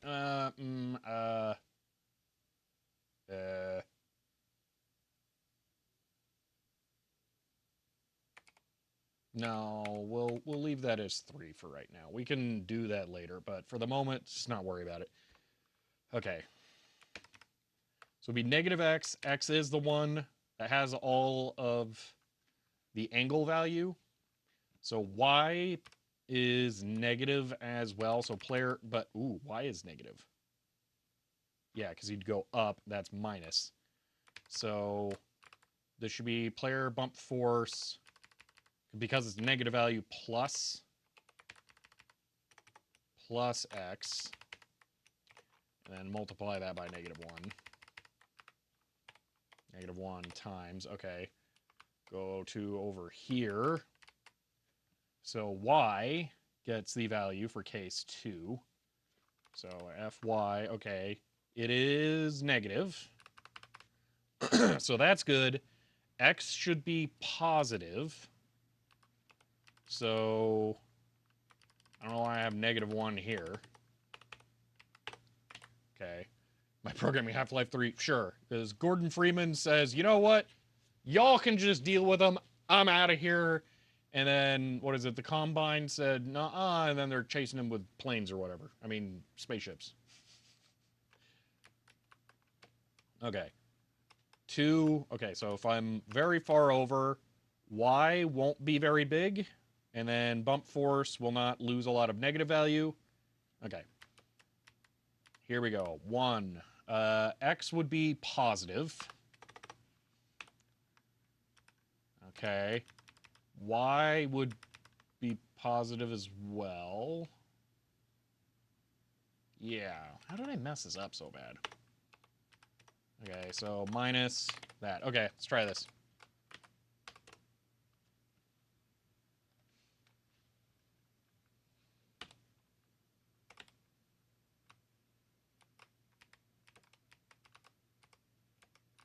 What?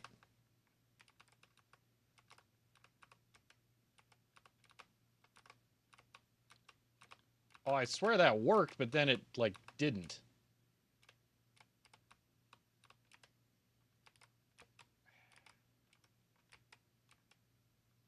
You know, I'm going to set the player force to be higher. Set the bump force to 10, and now we have to actually math it up here. Hold on. 63 divided by player bump force. Right? 63 divided by 6 would have been 10.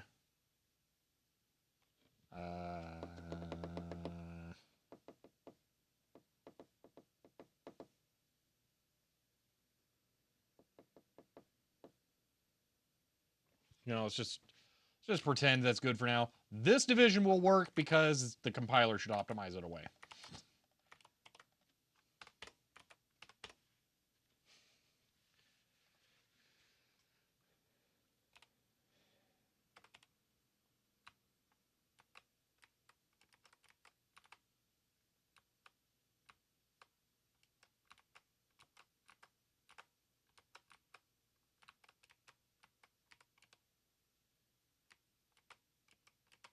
Why am I having such a hard time with this?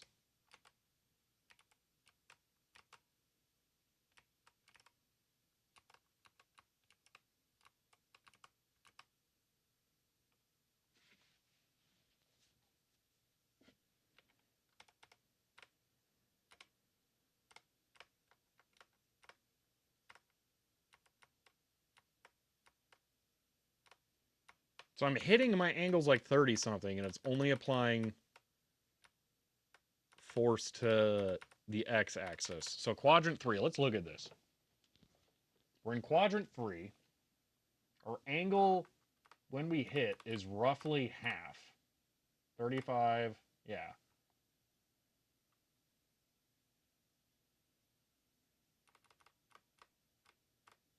I think 34 is where we're hitting. It's really close to half.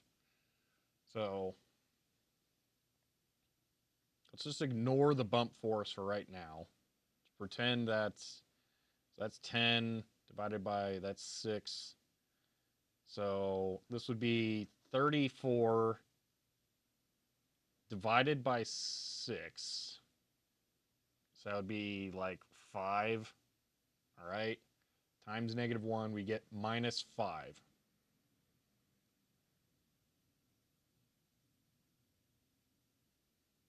Screw it. Is there slow mode in MGBA? Bet there is. I should look into it here. Create region 3.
Okay, we should get our force X and our force Y printed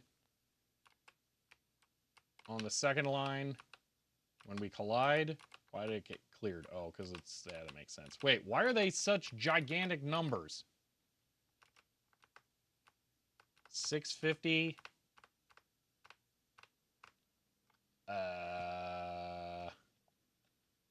Okay, let's move this out of the if.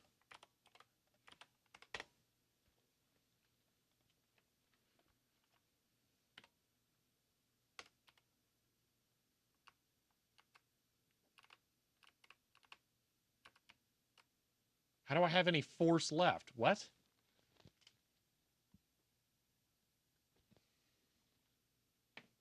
Well, probably just an update. If manager, enemy, yeah, it's not updating. This is player hit detect. We'll put it here, like way out of bounds, or out of the loop. What are you talking about? Oh yeah, num print's not there.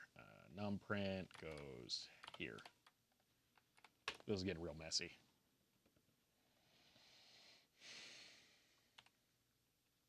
I didn't expect to spend 2 hours on bouncing, by the way, sorry.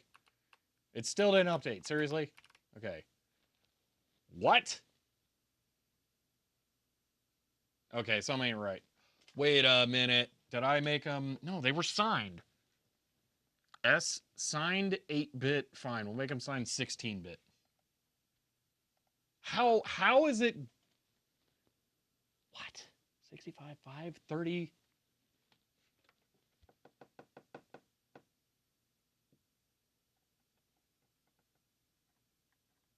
Why?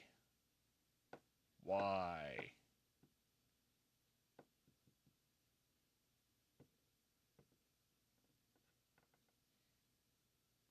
Is it like doing unsigned math in here for the most part? I don't think I've ever seen a negative number get shown up here. I don't know that it can show negative numbers, actually. I may have gutted out the ability to show negative numbers in the CIOTA stuff because I didn't think I would need it. Yeah, I think I did. Oopsie. Okay, this may not be valid. I think I may have hacked that out because I was trying to save space and I was never printing negative numbers.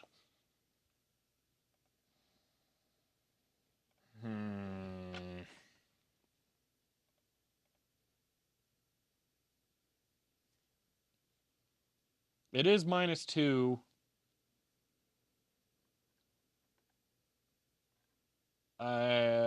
Yeah, I'm just realizing I broke my C string converter, though. That's the thing. Let me find this code again.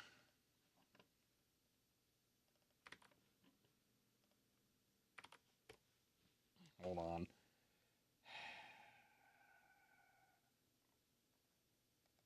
No, Google, I did misspell it. I'm a weird programmer. I know.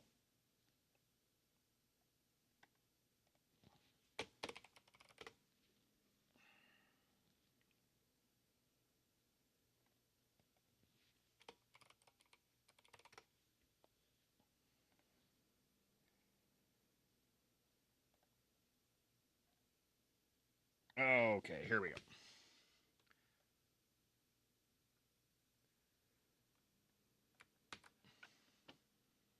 Here is the full version of it. I am going to have to, you know what, we're not gonna replace everything. Reverse individual digits. If number is negative, goes here. Is negative is set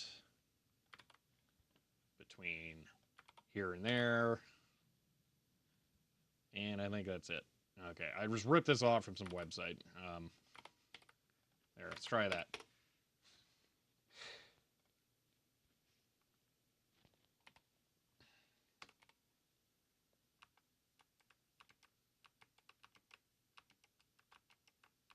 No, that doesn't look right. I think it's not going negative.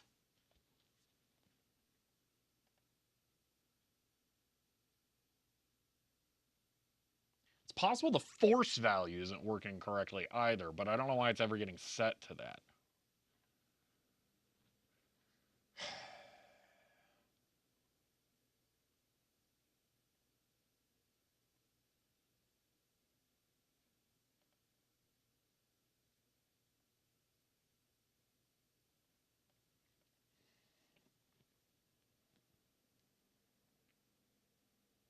Okay, player move. We have the... Oh, well, that's one thing. I never wrapped Y. Wait a minute. I never implemented Y at all.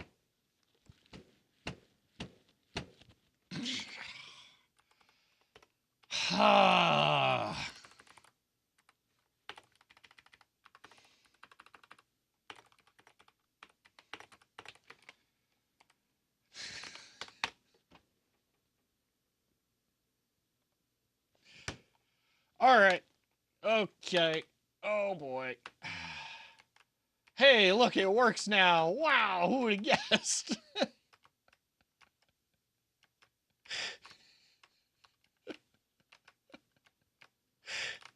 Magic. It kind of works. I think I need to make the distance a little bigger for testing purposes. Uh, yeah, let's make the radius larger just to make testing this easier. Gosh. So our collision radius is currently 8. We're going to make this just 16, 18, whatever for right now. Oh my gosh. Ugh. Well, we didn't spend 2 hours on just figuring out that. We implemented a lot of math nonsense there for this. Oh, yeah, that's pretty good, actually. That's cool.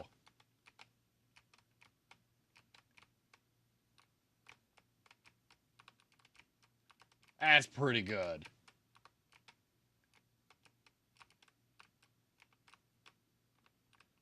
I like that. It's not perfect, but it's cheap.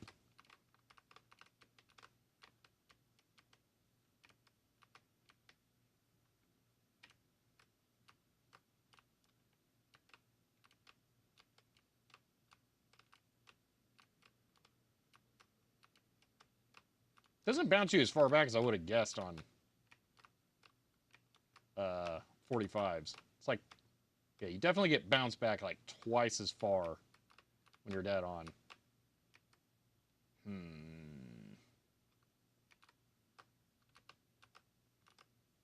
Because I guess it has to be added to both X and Y.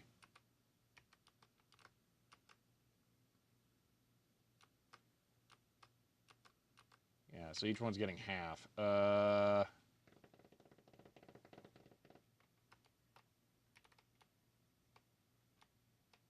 but it kind of works. That's, dang.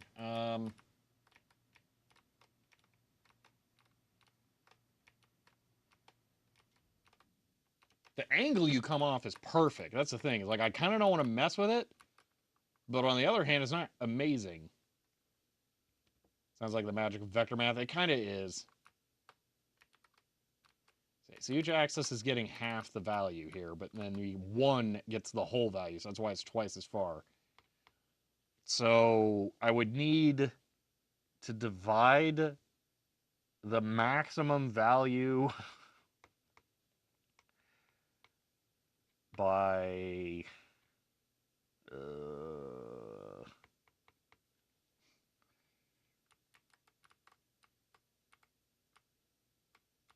basically the closer to the edge it gets. Ooh. Wait, is it only... Hold on. Quadrant, 0. Is that half?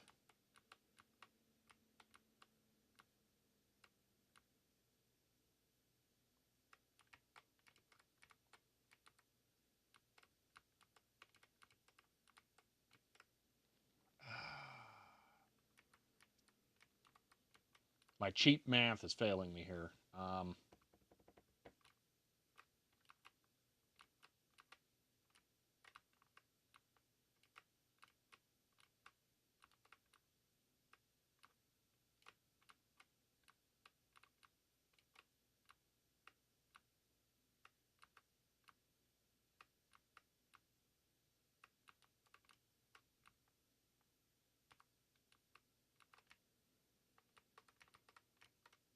It's kind of cool, though. The bouncing, I'm liking this bouncing mechanic, though. I think that's going to be good.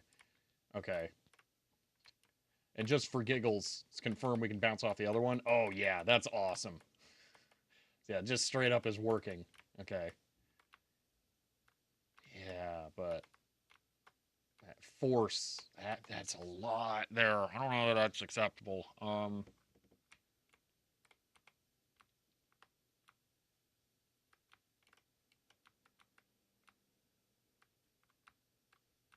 So our angle is low. It's still a low number, but why is like that not as much as this? Maybe it is. It just feels like more space because the ship isn't long. Yeah, it's the same. Okay. Okay. So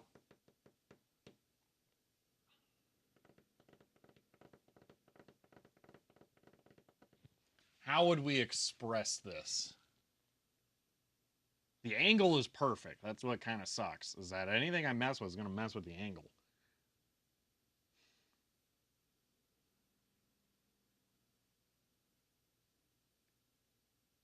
Do we just chalk this up as a non-problem and move on? Well, in this case, pixels are square. We're fine here. If you're thinking like a Super Nintendo, the pixels are not square. You would be correct. I'm pretty sure in the GBA they are square. I say we call this a non-problem and move on with life. I'm gonna set the collision to 10, and I'm gonna set the bump force to 8. Let's see what that looks like. This might be our final real values, at least for now. Can you confirm they are square in GBA? Done enough ROM hacking to know? All right. Yeah, it's not true for every system, but I was pretty sure on this one it was. Okay, so there's that and that. That's good enough. You'd get out of the way at least. Wow, that's got to be like, man, that's a lot. And then that's not a lot.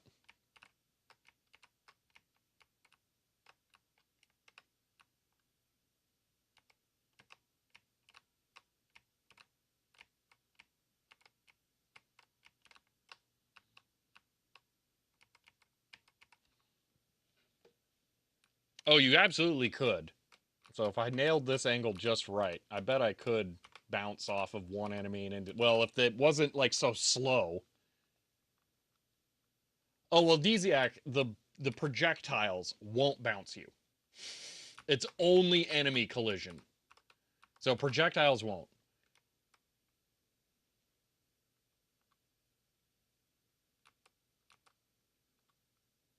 Oh, so Tibalawa, that is a really good tactic. I have done some stuff like that in the past.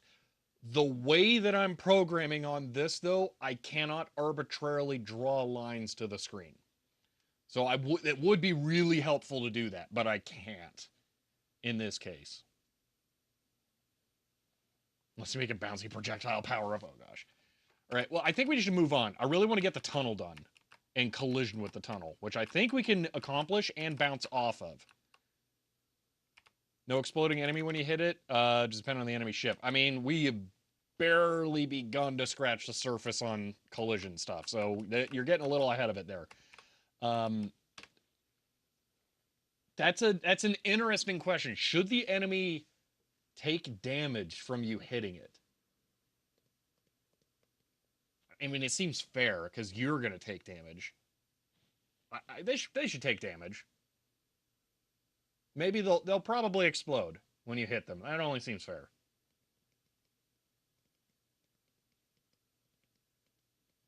Does the emulator have scripting? Yes. I don't know how to use it. Scripting. Things. Got 3 empty boxes. Let's see. Also kind of fun bonus visual effect. Yeah.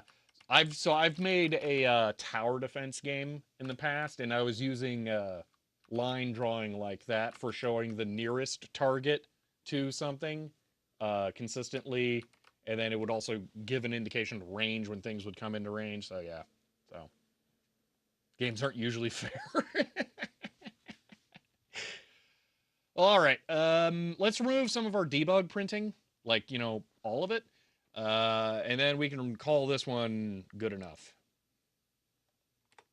So the quadrant is that. We don't need this. Put this back to there. Okay. Let's get rid of this. All right. So the player force is dynamic, but the compiler gets rid of that stuff, so we could change that later if we wanted. So could be useful for drawing various indicators and stuff without having to rely on limited functionality of GBA. Yes. Unfortunately, we can't arbitrarily draw pixels on the entire screen. We can in regions, and I can't move regions, and I also can't delete regions. Actually, that's kind of something I've been meaning to ask Tim. Is there any way to free the resources from a region that was created? Or once you create a region, are you just stuck with it? Because I've not found a way of clearing resources for regions, and if you try and reassign a region over one, it's clearly not freeing up the memory.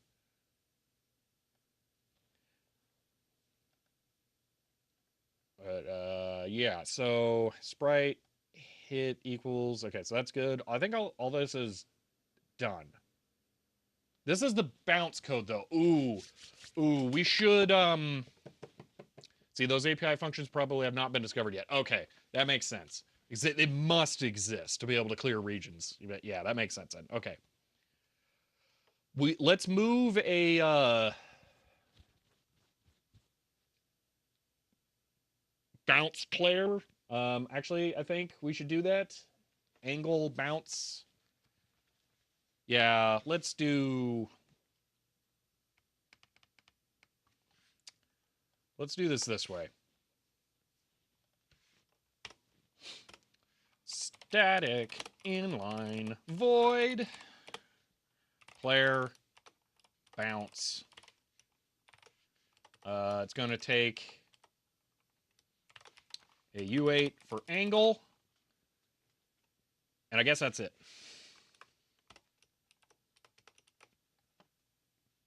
And I think we could just take all of this and stick it in here. Because we want to be able to bounce off of walls as well.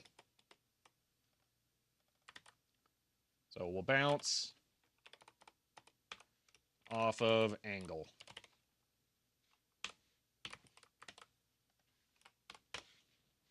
Didn't like it. Okay. Player underscore bounce. Did I misspell it? I did. Thank you.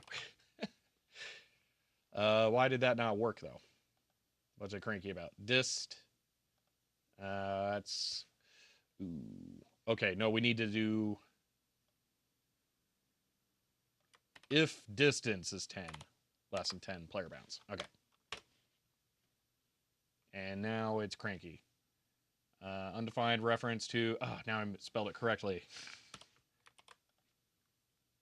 Wait, where did I get... Oh, dist was provided. Okay, boom. Okay, just double check this still works. So, you could probably make your angle bouncing stuff work better by basically doing the math, sprite, auto move by... Oh. Oh. Was that one of the ones that you just posted about and I completely didn't think about it? That does sound like it would probably work well.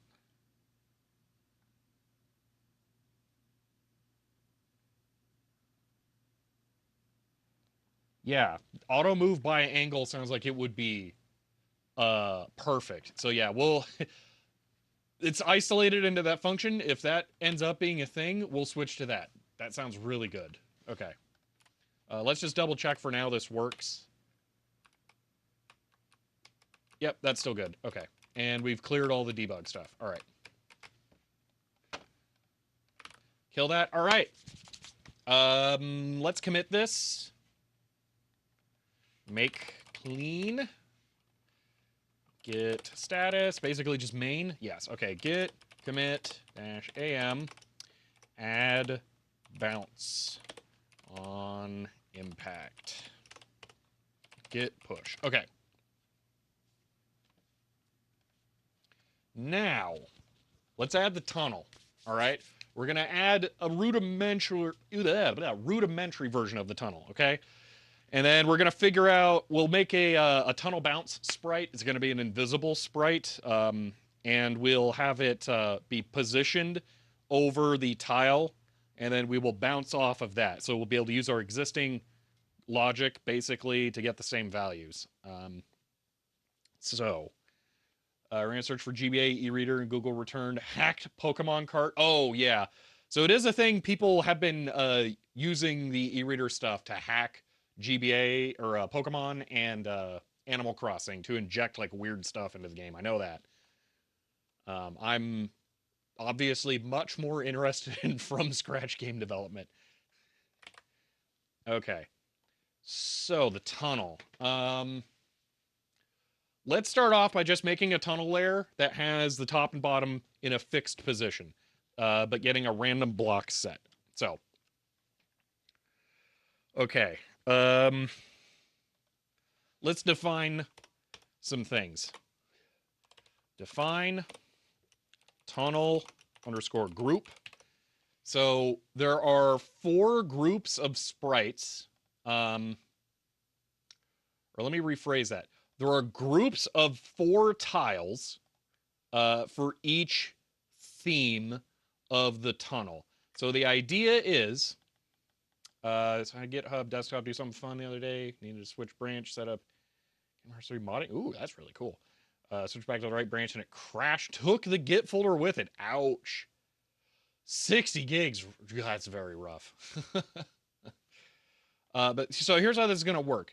There are groupings of 4 tiles that represent a theme. 2 themes will be loaded for the tunnel at once. So there is solid horizontal block stripe theme. There is independent block theme. There is girder theme. There is column theme. And then there is decayed line block theme right now. The idea is that these tunnels, which are going to look something like this as the game is played, we'll pick 2 themes of blocks. So it could be the standard blocks and the girders, or it could be the decayed blocks and the line blocks. All right. And it will use those blocks randomly, one at a time, to build out the map as it scrolls by. So that's the objective there.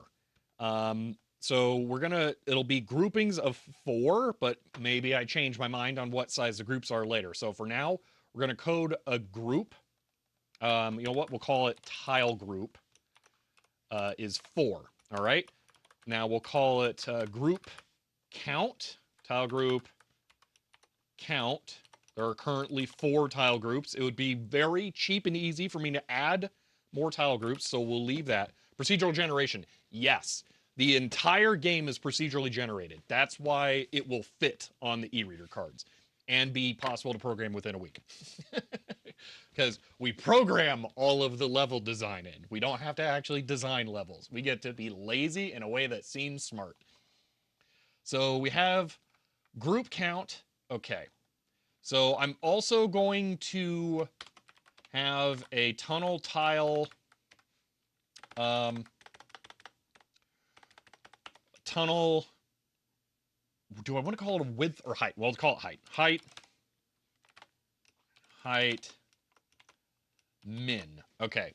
So this is the absolute minimum that is allowed to squish in to constrain the player. And it needs to be somewhat forgiving. So we're going to set this to 8. All right. So that'll mean the player has 4 times the height of their ship to be able to move around. So what would 8 actually look like? So this is 4. So they would have, where'd that go? Oh, it went on to the other background. So it would have, oh, I think I copied the background layer. So it would have this much space to move around in, and yeah, that's not a lot, but that's enough. So we'll go with that.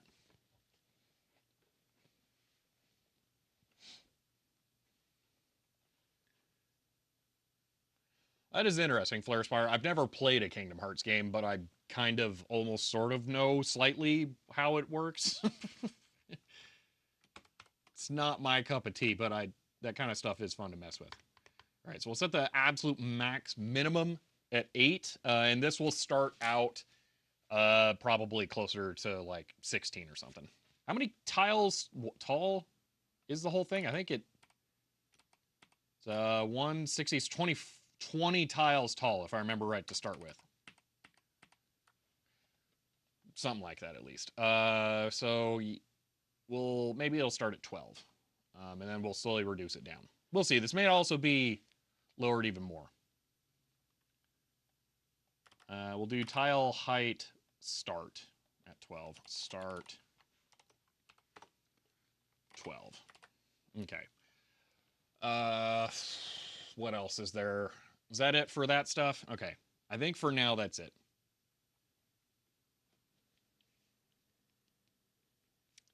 Okay.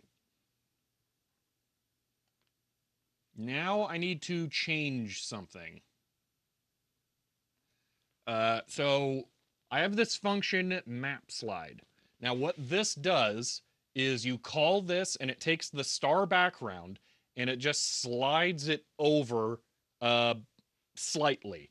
But this needs to be a little more self-contained than it currently is, because I have this in here and this checks some things. So you might be wondering, you might have wondered how the background sliding actually works, because we kind of just skipped over that as far as the code side. So the way that it works is actually just the background map shifting over by one tile, zipping back over, and then shifting over again, slowly left, but then quick right.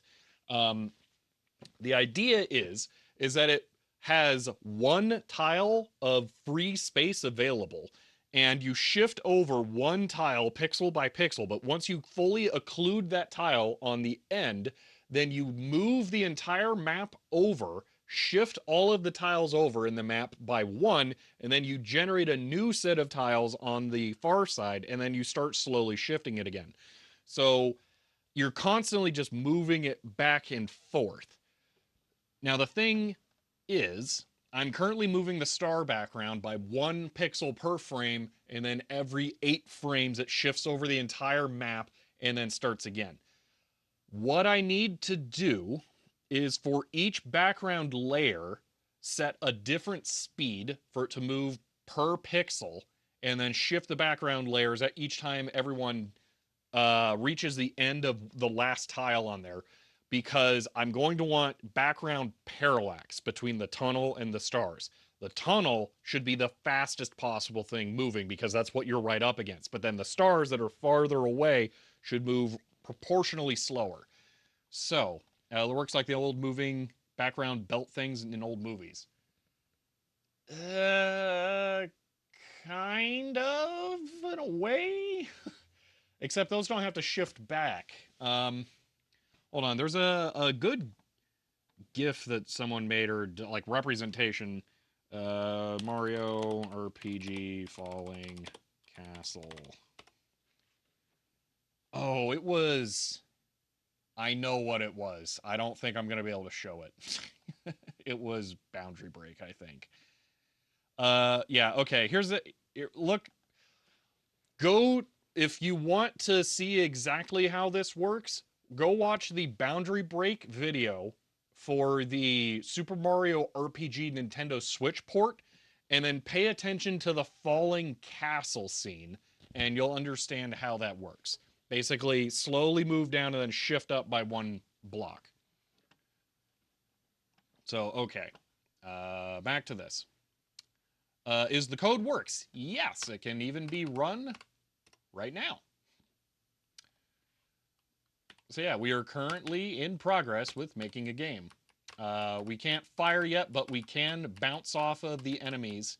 We're about to start adding the actual map. Oh wait, we were gonna add projectiles next. No, I want to add the map next. We'll shoot the enemies later. For right now, I would like to have the map hazard in, just because we have the collision and bounce in for that. And it would feel very satisfying to have the map in.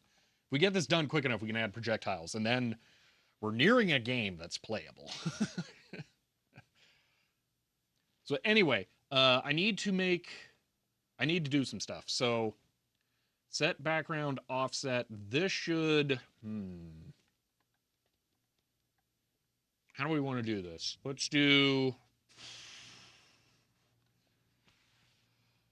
Let's set some stuff up.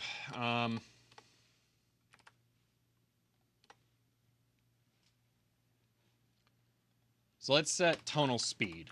Okay, tunnel speed. This is going to be kind of weird. Will be 1. But then star speed, I'm going to make 4. So here's what I'm thinking, okay? We're going to have a slide value. So the background loop is what this currently is. Excuse me. We're going to have this for... We're going to have one background loop for each background object, I think. I'll have to look in Star Map to see what all I need to pass, but I think I can just pass an array for this, but we'll see. So an array and the background loop position. What it's going to work, the way that it's going to work is we can see every frame, we increment the background loop, it offsets the background by that much, and then if it's larger than, in this case, 2 tiles? I forget why. Equals 8. Oh, because we have 1 tile permanently off to the left. If it's larger than 2 tiles, then we reset the horizontal offset value, and then we slide the map array over by 1 tile, okay? What I want it to do is I want this value, or this equation, which detects if it should slide over, is actually going to be multi-part. Rather than this value directly change this, this is going to be a modulus of the number. So modulus 1 will do it every single frame. A modulus of 4 will require 4 frames to pass before it ticks it over once. So we're going to have it be frame delayed by setting our speed as the number of frames until it does it using a modulus with a frame counter, essentially. So that's how we're going to do this. So let me set this like this: U8 stars underscore offset equals 0, and then we'll just plus 8 as a constant in that. And then we will have tunnel offset equals 0. Okay. We might be able to pass this. We probably should pass the speed as a value. So let's look at map slide. Because we're also going to have to create another thing here. So we have, where is it? Map slide. Yes. So we should take this, replace, and everywhere. No, not everywhere, that is. Oh boy. We need 2 of these. We need, that one's going to pretend that's a star slide right now. This is going to be tunnel slide for the moment. Are we actually putting the tunnel data into the map file? I don't think we are. Map.tga. Oh, we might be.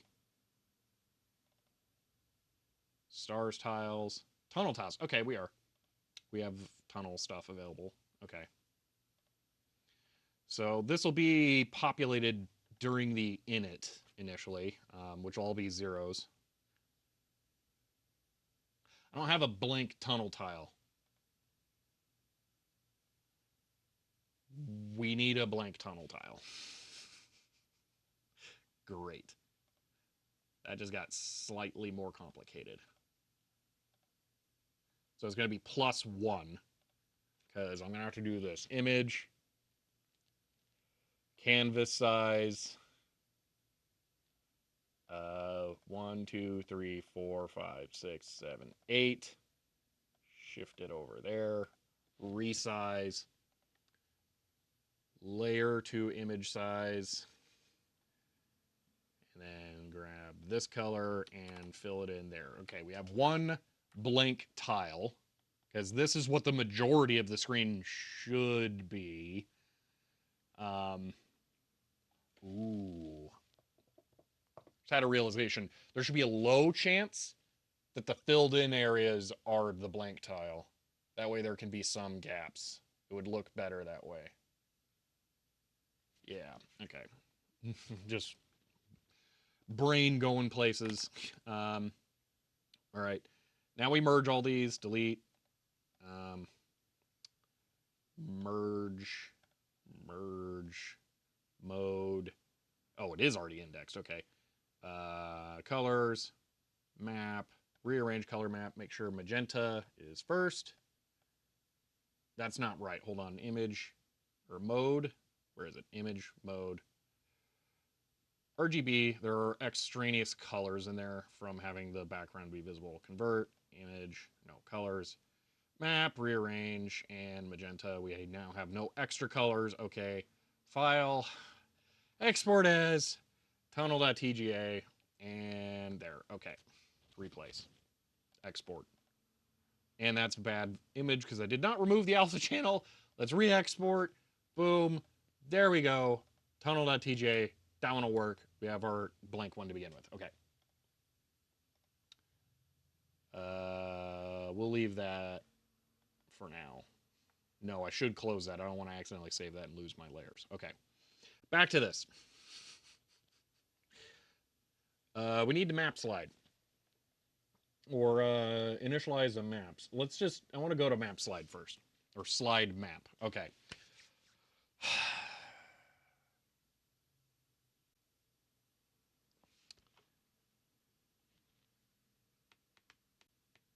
This is only 4 background layers. There can only ever be 4 background layers.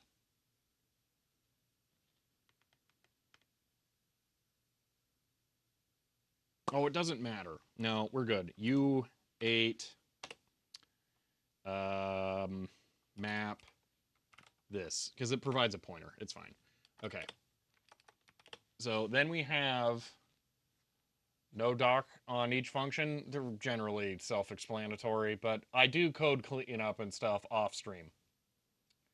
It's not worth it trying to do it on stream, because I have all the time in the world to do fuzzy fun stuff later. Okay, so we're going to have a U8 for the map, and then we will have a U8 for the speed, or frame delay. Let's call it that. Okay. And then we're going to have the frame, U8 frame count. Yeah.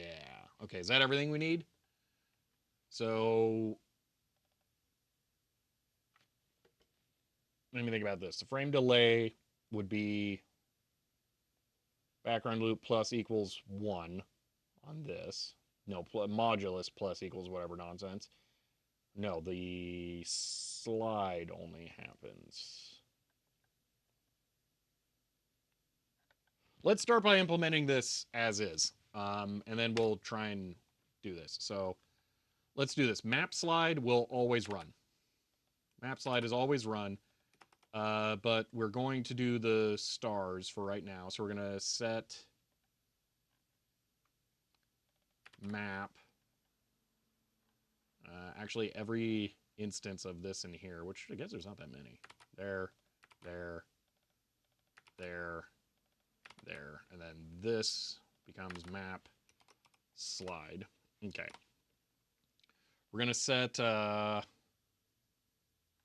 star speed for our frame delay. Okay. Which goes, yep. And then the frame count is stars offset is here. Okay. In map slide, we will have, let's think about this. Frame count equals, or no, plus e, just plus plus, plus plus that. Okay, and then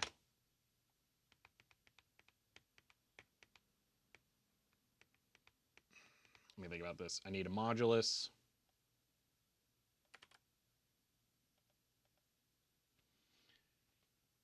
If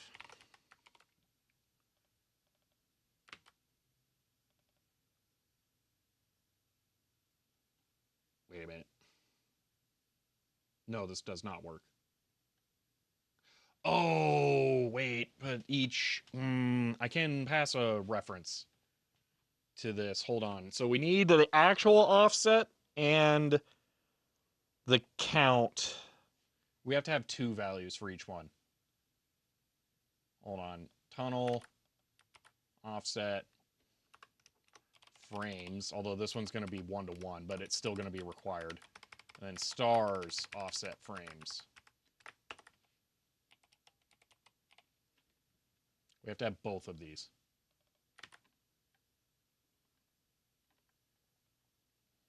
Frame count, delay count, and U8 frame underscore offset. I know this is just got to be maddening because this doesn't really make sense.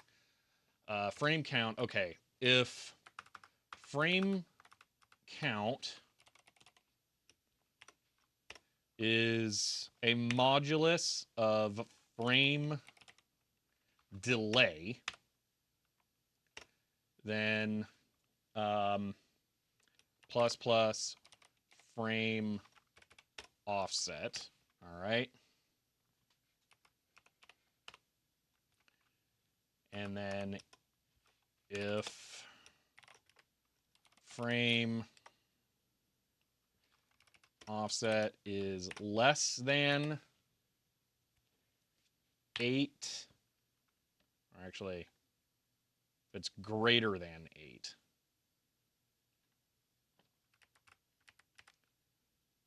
oh wait, no, that's correct. No, wait, this.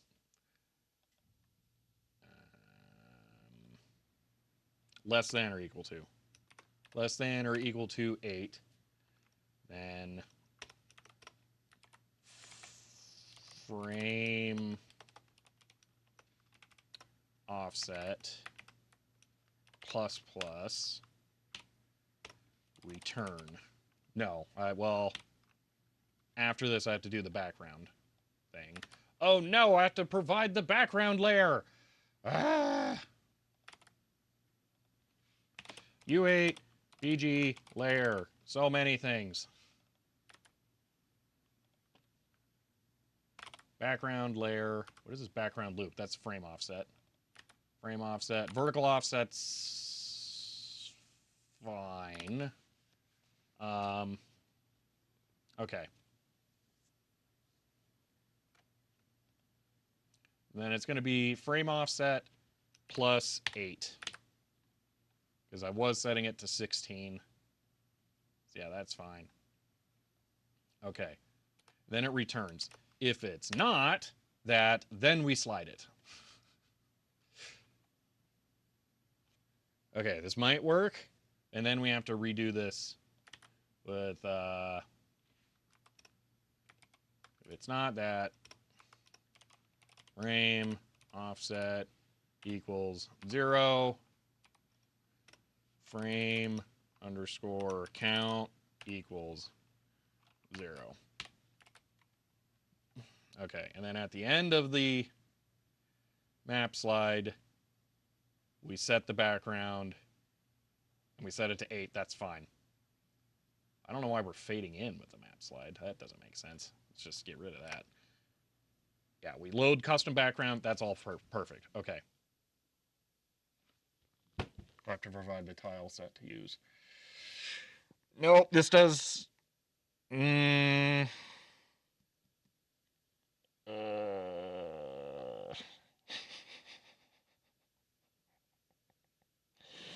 This doesn't work. This does not work.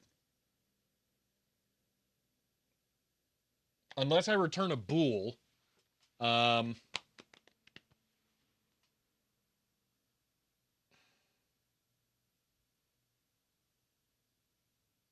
can provide a bool that says it needs new data. Okay, let's do that. Bool? I don't think that's a... I don't think bool's valid. No, we're going to do U8. U8. Okay. We have to get rid of this part. And then that has to be a new thing. This is terrible. I think I should just have a dedicated function for sliding the backgrounds. But this is kind of gross now. I'm not liking this.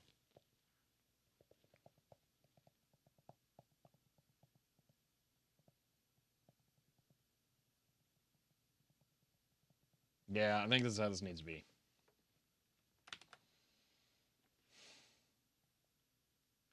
Return 0.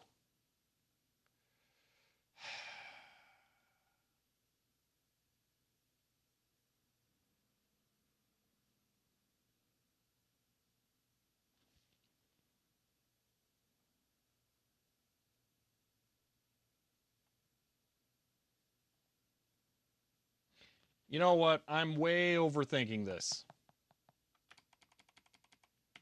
We're going to undo pretty much everything I just did.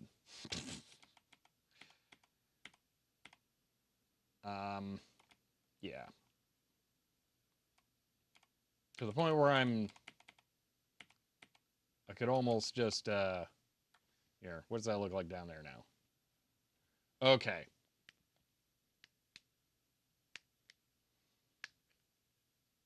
Yeah, also, is std bool a C object, or is that C++? But yeah, avoiding includes is a big deal. Like, I really want to avoid any includes. We currently don't use any standard libraries. None. All right, we're going to have individual functions that'll handle the background sliding within themselves for each layer. So slide map is about to become slide stars. Slide stars. It is C? Okay. Well, still, it's kind of...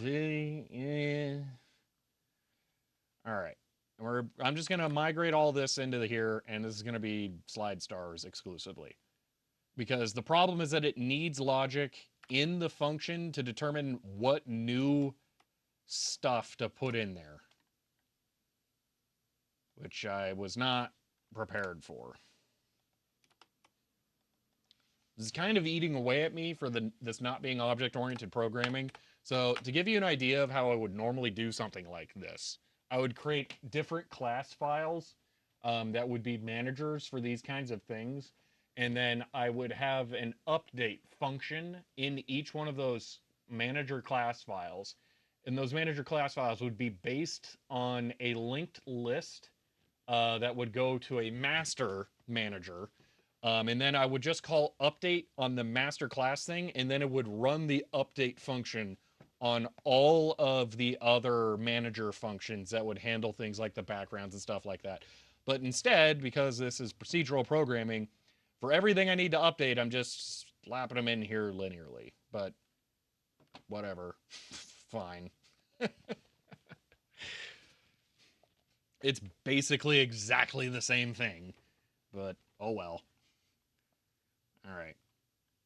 So star slide, background loop plus plus. Background loop is getting promoted to a higher thing, but I think I'm just going to call it stars offset instead. So let's say this to this to this to this. Okay. Background loop is less than or equal to 16. So now it's this. Then return like that. If it's not, then it gets set to this, and then everything continues on. Okay. Let's just try that. I bet it crashes on compile. No, it did not. Okay, is it going to actually scroll the stars? Let's find out. Oh my gosh, it worked. Okay. This is going to be... I don't like this solution, but it's the more maintainable one. Okay, now let's add something different. Let's slow down the star scrolling. So we're going to do the modulus star nonsense, whatever thing.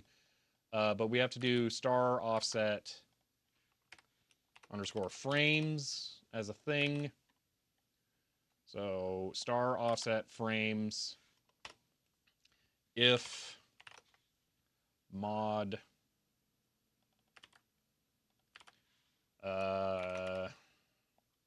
star offset frames is star speed, then it will be plus plus star offset there. So now it should be 25% of the speed that it was. And then eventually overflow the thing, although it'll wrap, so it kind of won't matter. I think that's slower? It's got to be slower.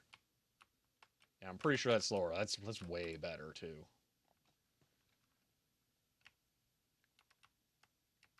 Seems like a much more reasonable speed. Okay, let's test it by making it really, really slow. Star speed 40. So every 40 frames, it'll move 1 pixel.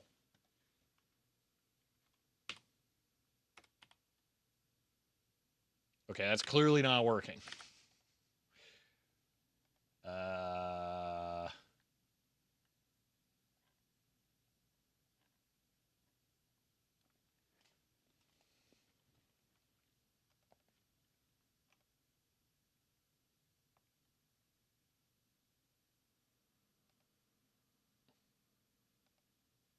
Oh, wait, it's 1 out of equals 0. Hey! Okay. I could also just do that as a not. Now we're talking. Is it gonna take 40 times 8 many frames? Yep. That's successfully slow. Okay. Good to know. Got that going. So now this should be good. This will be 25% of the speed that it was previously. It seems really jittery. Probably doesn't seem that way to you guys. May just be the emulator. I don't know. We'll see that when we get it on real hardware. Okay, that'll work. I'm liking this. I'm liking this a lot. All right, let's add the tunnel. Also, let's commit this. Git am.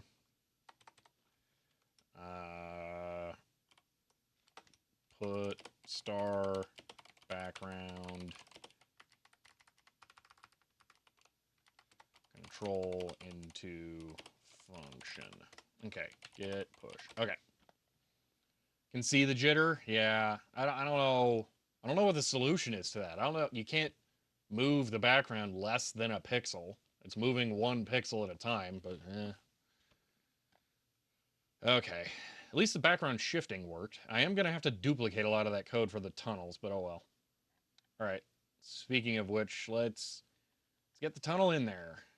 So we're going to add tunnel slide. We may as well rename map slide to star slide now. So map slide, star slide. Replace all. Okay. I'm going to copy the init here for all of that for this, and this will be, actually, I guess we do it here. Tunnel slide, okay. And that'll work. So we're going to set a tunnel-based background now. So yeah, we only create and load the background when we do it within the function. So let's copy this and then just call it slide tunnel, I guess. Slide tunnel. This is where we will go from 1 code stripe to 2. I nearly guarantee it. I bet we're going to hit second code stripe with this function being included. Okay, I need a frames value for this. Frames.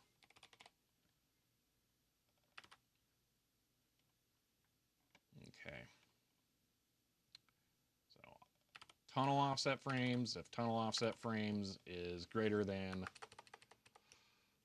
tunnel speed, then tunnel offset, and then we're gonna do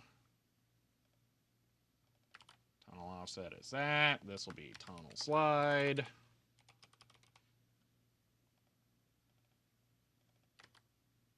It's tunnel slide. We don't want to put stars in that, so we're actually just gonna clear that. Although, why? Let's no.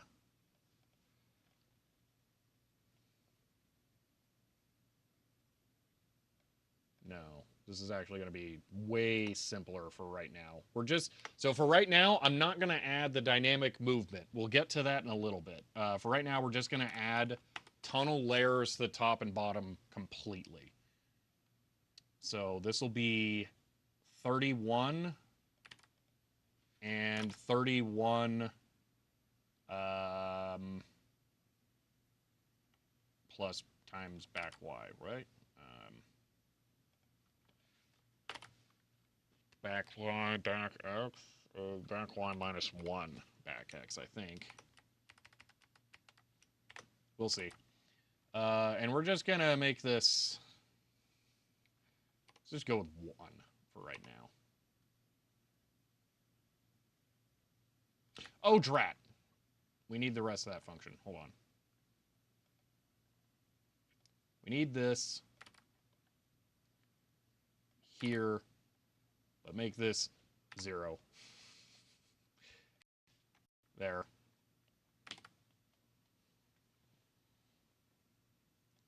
And then we need to set this to tunnel slide. Okay. Tunnel slide, map shared pal, that's fine. This will be tunnel tiles. Let's double check what that looks like. Star tiles and tunnel tiles is here. Okay. Close that. We don't need that anymore. This will be tunnel tiles, size of tunnel tiles. And this will be background 2? We'll see. I'm not 100% sure how to handle this. Okay, and we don't need fade in. Let's get rid of the fade in and the star slide too. Okay, that may do this. Oh, this needs to be 2. We'll add a value for the layer for controlling them later. I can't remember bigger numbers are on top or not. Well, this will be our indication. Let's see what's wrong with it.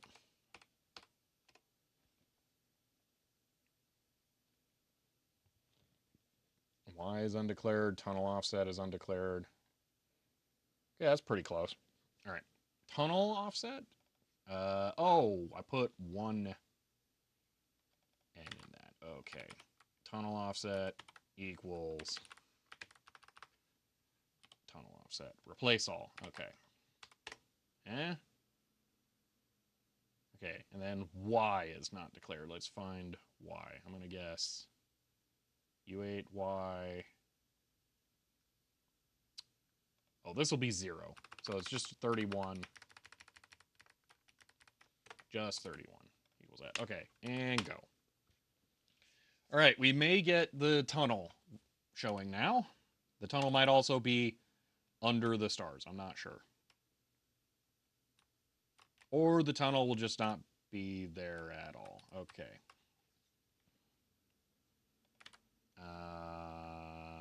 Background.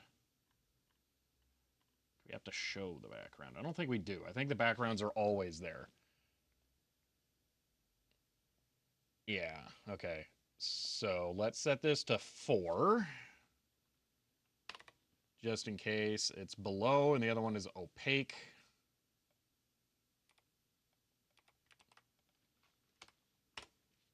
Oh, yeah, I know what would help if we actually called the function.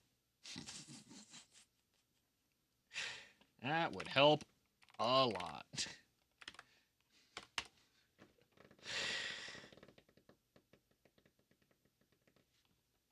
All right, now it'll crash. Blah. No? Not crashing? I'm still not seeing tunnels, though. Why?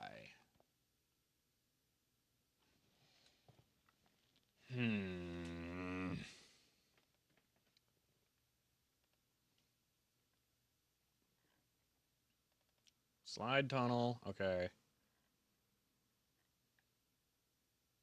Okay.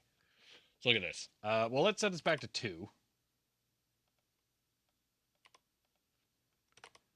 What is slide? Slide is the name of that. Tunnel tiles, map shared pal, tunnel slide. It's the map, tunnel tiles. Okay. Let's just try it as 2 in case the background is opaque and that was below it. Yeah, I'm wondering if it's behind the stars. I don't know. If this doesn't solve it, then we have more digging to do. Yeah, we have more digging to do. Okay. What's going on? Tunnel offset frames, tunnel offset. Set background, stars offset. Well, that's not helping. Okay, let's fix that. This doesn't use that offset. Okay. That still should have shown it, though. So something's not working right there. Okay, if stars offset is less than or equals to 16, then it just returns. If it's equal to 16, then, or at 17. If it's 17, then it goes next. I wonder if this is never happening. Because this is 1, it should always run. I'm going to try this really quick.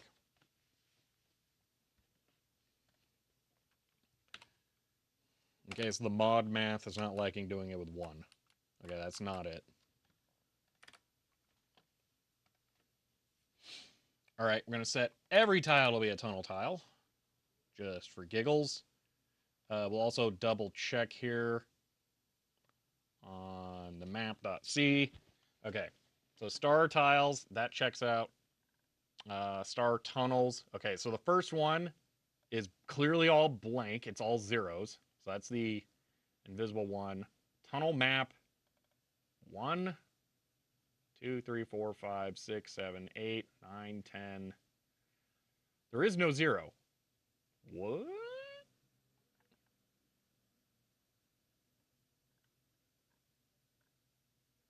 There's a 0 there. How are none of these 0? Wait. That's weird.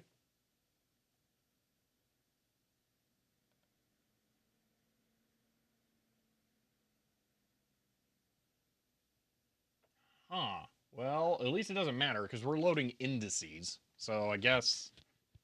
Or. Tunnel map. Yeah, it'd be an index. So that doesn't matter. Okay, I guess. Weird.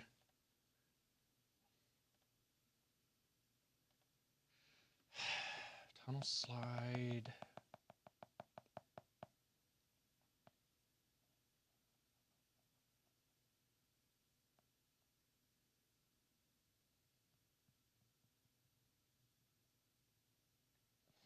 Let's do a sanity check. Let's do this. Load background custom.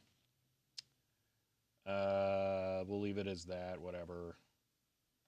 I'm going to call it tunnel map. Tunnel tiles.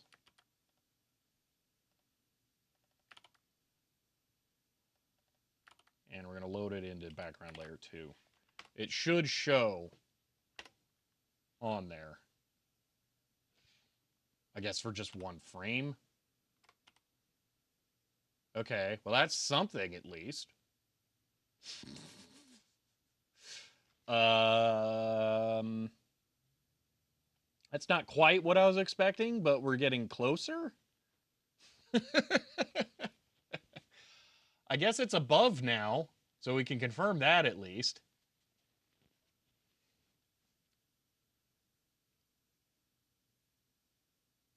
I mean, it's something. Okay, if I get rid of this, does it still show up? Where's it getting the random stuff generated? That's weird.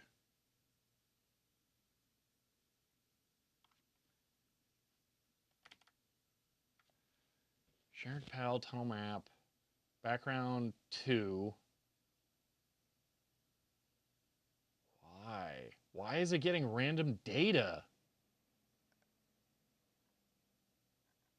This runs one time. The transparencies can be a couple of different things. I am not sure why it's doing that the way that it was. Huh.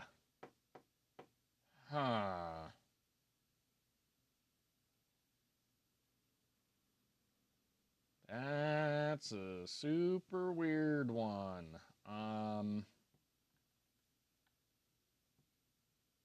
Background mode, background palette, background to offset for layer 3. Create a region. We create a sprite, and then we just do enemy stuff.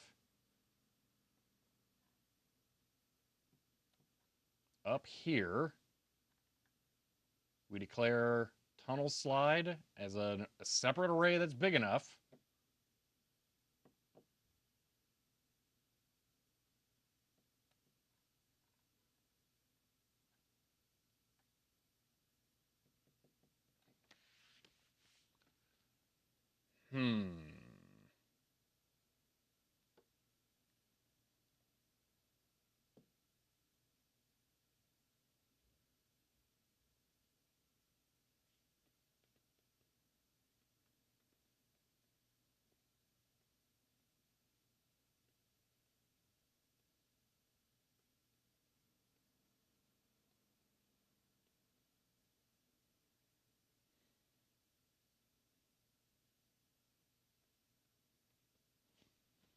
This is a weird one.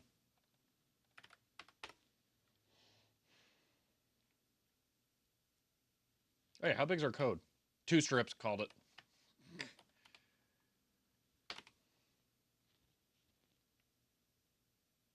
Wait, now they're not there? Maybe I didn't save it.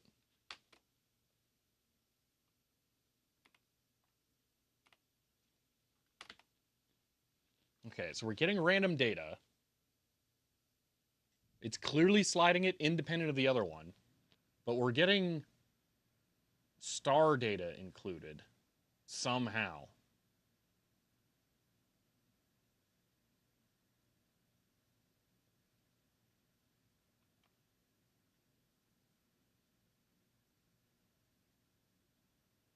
It is possible that I have the magenta color messed up on this. Oh, I bet I know what it is. Oh, I know what the problem is. Black is set to transparent. Magenta is not. That's what the problem is with the palette. Okay. That's going to be a pain in the butt. Okay. I'm going to have to add magenta to the color palette for the stars and make sure it's always first, but then like not use it. Okay, we can do that. But I don't understand why this is apparently using star data. This should initialize or allocate the memory space for that, right? Because it seems like it's not getting its own allocated memory space here. Does vertical offset apply? It does. Well, at least that's working.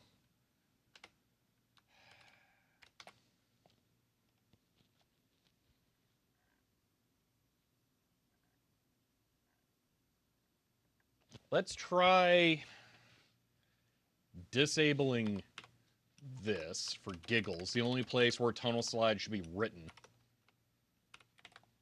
and see what happens. It could, we might, or yeah, we're probably gonna have to double check that to make sure there's no star data sneaking into the other one. Yeah, okay, what's going on? Tunnel slide. Let me highlight star slide and look. Star slide. Star slide's not in there anywhere. And it's being written. Somehow they're using the same data. Tunnel slide.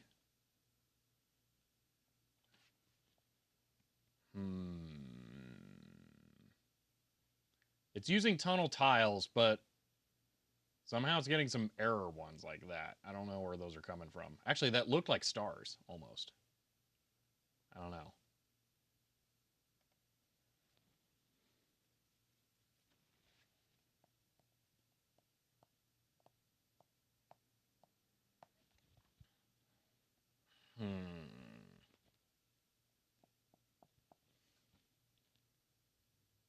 It's also clearly shifting the tunnel array independent of the star one. The thing that really bothers me is that this causes it to show up at all. I don't get that. Why does adding that make it show up? So then there a check for the star's offset in the tunnel code? No. Slide tunnel. Star's offset. Oh, if star's offset is... Okay. Well, that's a thing. That shouldn't impact it, but we'll see. Well, it would... Actually, I don't think that would matter. Whoa.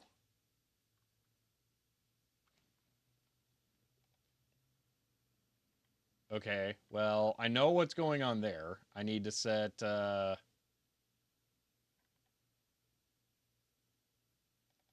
offset frames to 0 here now. Equals 0. Also don't know why the star's offset frames. It's not working correctly. Let's set this to 0 and see what happens. This may get rid of the stars. Definitely going to need that whiskies when the server's back online. Oh, gosh. Goes away, and stars are still there. Okay, now I'm super confused. This should not matter in the long run. They should show up temporarily and then just disappear. Poof, gone.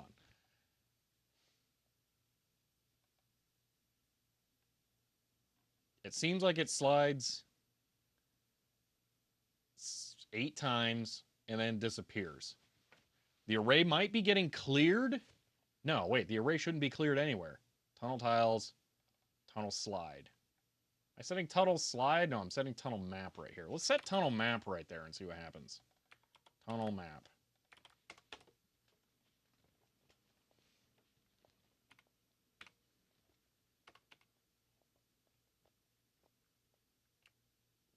Well, that's super weird.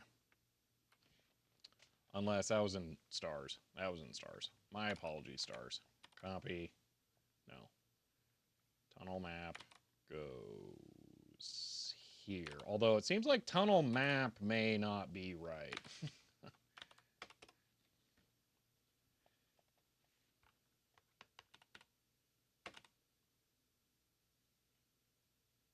That's horrible. That makes sense, though. Okay, so tunnel map is wrong. Why? Map C, tunnel map. Oh, I know why it's wrong. Because it's a bunch of garbage data. If we go up here, that's the correct stuff. Okay, that's fine. That's totally fine. We're all good there. Everything is, that's correct. Okay. Disregard everything down here. That's garbage memory that shouldn't exist. We can actually tell. If you look right. Oh my gosh, that's hilarious.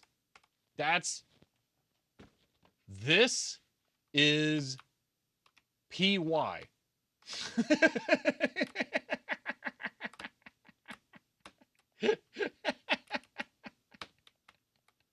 So that's fine.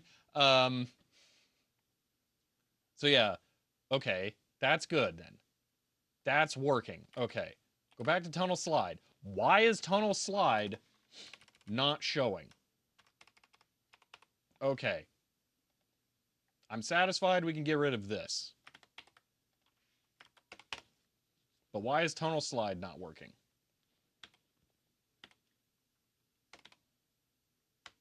Ah, that's what I want to see. That seems bad, but that's good. That is very good. Okay, because we need to change the index still. Okay, now that's working. But now we need to be able to set the last values to a valid tile. So why is this not working? Wait, it's set to 1. Equals 1. What happens if I set it to 2? Just for giggles. Are they all going to be blocks? They should. Beautiful. Tunnel's working. Okay. Okay, that's perfect. All right. Let me do a thing. I need to open stars. Or, hold on here. Let me open the make file. Is it star.tga? I think it is. Map. Here is star.tga. Okay. That's fine. I just need to not close my text editor. Oops. I need to add magenta to the color index. So image, actually let's, what is this? That doesn't need to exist. Okay, delete. Okay, actually we can save that. File, image, mode, indexed. Okay, colors, map, rearrange color map. Okay, I cannot add a color. What I could do is add a layer, make it invisible, get magenta, fill it. I could unindex the colors, fill it with magenta, reindex the colors, convert, make sure there's no alpha channels. Okay, colors, map, rearrange color map, make sure magenta is number 1. Okay, file, export as, stars.tga, export, replace. Yes, go. Okay, now I can save that, that's fine. That should put magenta as the first thing in the color array, which should make it transparent. So now we will go back to the main C. We're going to set this back to 1, and we're going to set these to 2. So I think this will make it work.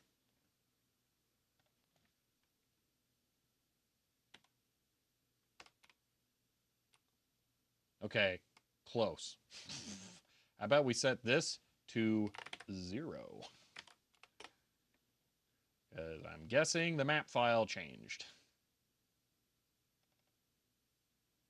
Tunnel map, yeah, now it has a 0. Okay, that's fine. Each time you say magenta, your brain wakes up. Oh.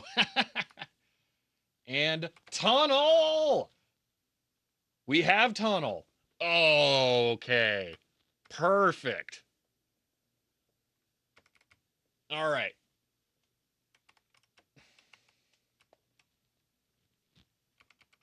We can't go all the way down. I had not considered that. We can't go all the way up either. Interesting. Okay. All right. We're getting somewhere. We are getting somewhere.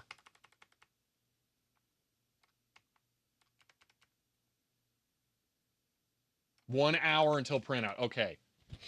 We need to add tunnel movement, tunnel groups, all right, and tunnel collision. Okay, so it needs to move in. We have to collide with it. You know what? Let's cheat for right now. Okay. This is perfect. Okay, I'm happy now. That was way more painful than I thought it would be. Okay, I'm also gonna stand for a bit because that's a bit much stool time. Alrighty. Whew. Okay. Let me think about this. So what do we want to tackle? You know what? First I should just commit this. Make clean. Git status. Okay, so we got, yeah, that stuff's good. Git commit -am tunnel started. Git push. Okay. So let's add the groups that are selected. So we're going to have two groups. So let's say we do tunnel speed, tunnel group count. Okay. U8 tunnel groups 2 equals you know what? We'll just leave that. Okay. We're going to start out with tunnel groups 0 equals, and we're going to grab the random code from here. Okay. So rand, our max value is tunnel groups count.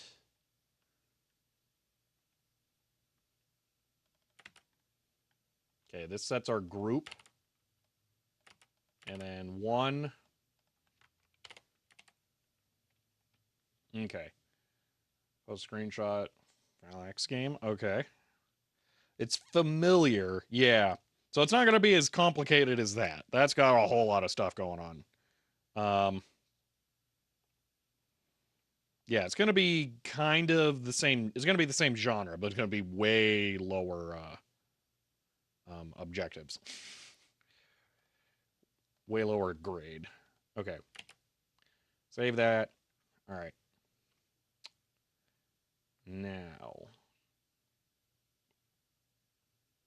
we need a pick tunnel tile. Let's do U8 tunnel tile pick. It's not going to take anything. So we're going to get U int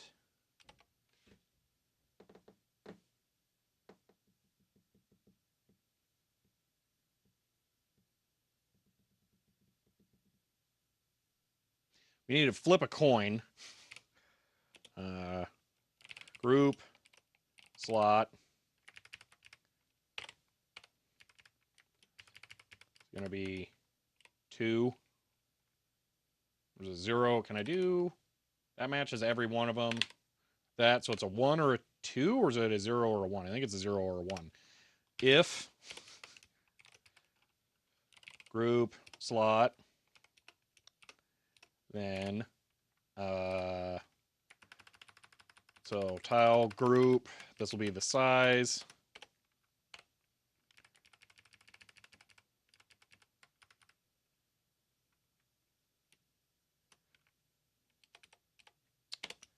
Tunnel group 0 plus at return. Ooh, wait, I can just use it this. Group slot. Yeah, actually, that.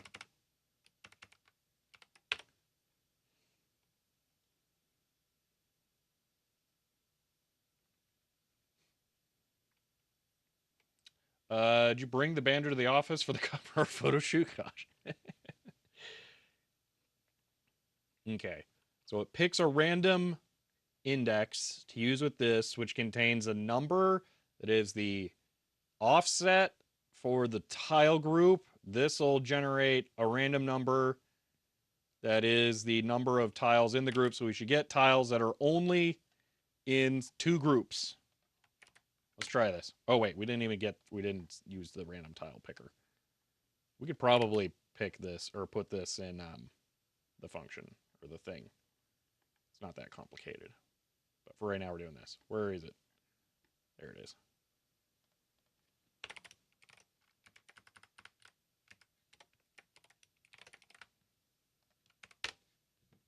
That's not what I wanted. Great. Watch is not working. I just committed it.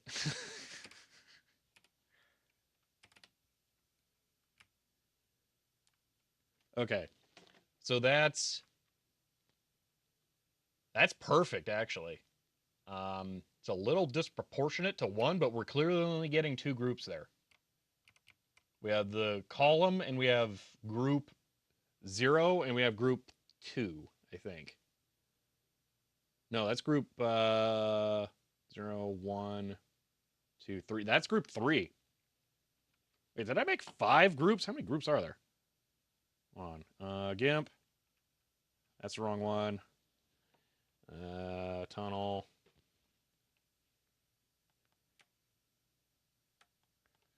There's 1, 2, 3, 4, 5? I made 5 different ones? Oh. Okay. So that was group 3. So I should update this to 5, actually. Oh, and I should add 1 so that it doesn't randomly pick the 0, 1. That's actually incorrect. So there's 5 groups. And pick tile needs to have +1. +1.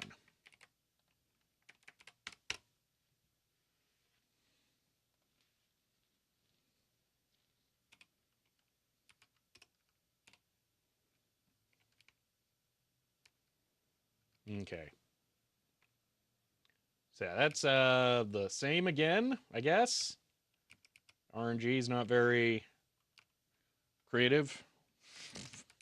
Technically, we're not reseeding it, so I think it should be the same every time, but I don't know. Okay, so we can bump that. Oh, this is cool. We need to bump that, though. Okay, let's think about this.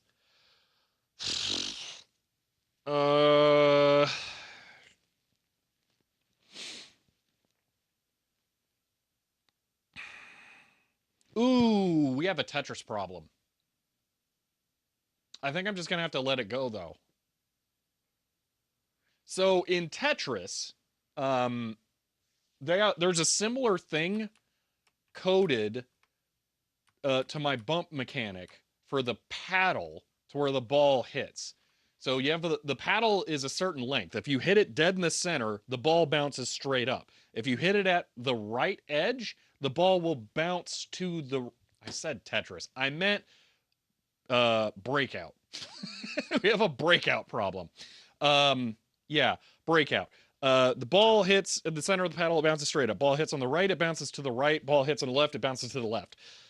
The problem with my bounce code is that it's going to check each tile when we do it, and then it's going to bounce the player away from that tile.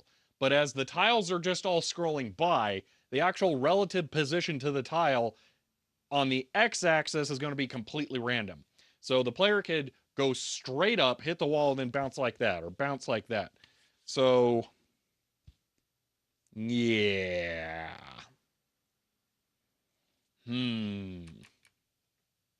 How do we handle that?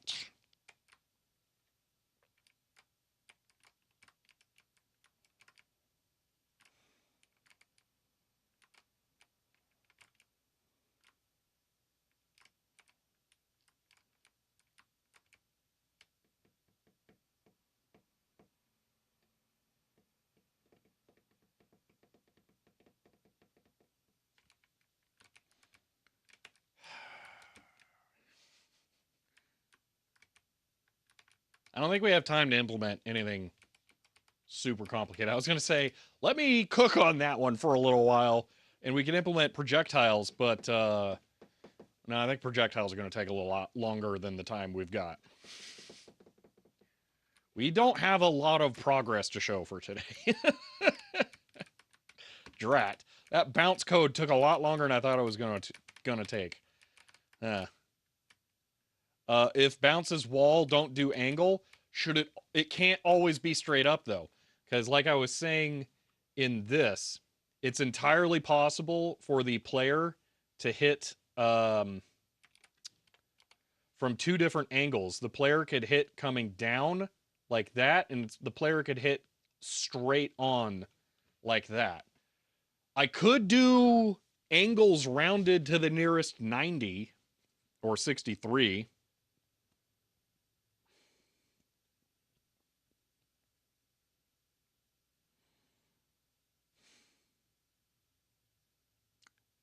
But that would be different bounce code from the enemies. We might just have to do that. All right, let's do this. Preemptive bat. Yeah, you know what? I will actually take you up on that this time because it's super fast. Blinky blink. It's gonna die. Let's do that, and there we go. Turn that one off. It can't be invert the angle. Then it would like black hole suck them into the tile. I'm gonna have to round the tile to the nearest 90, I think. Which could lead to some awkward stuff if the player hits like oh my gosh. Seriously, what's going on? There we go. So if the player comes in like this, it's going to randomly pick up or left, seemingly to the player. Touch wall explode. No, I don't want the wall to be instant death.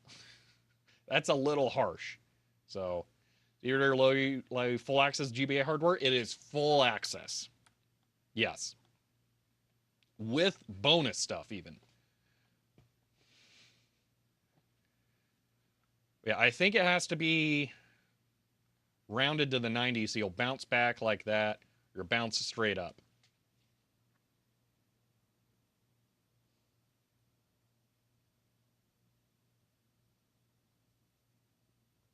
Yeah, it has to be this. I'd like to see fly spaceship into a wall, not explode. These spaceships are rated for more than one atmosphere. How about that? Ooh, underwater level. Why isn't 180 of... Why isn't it 180 of player velocity? Because I'm not actually calculating a player velocity. I maybe should. Here's why. Here's the real reason why.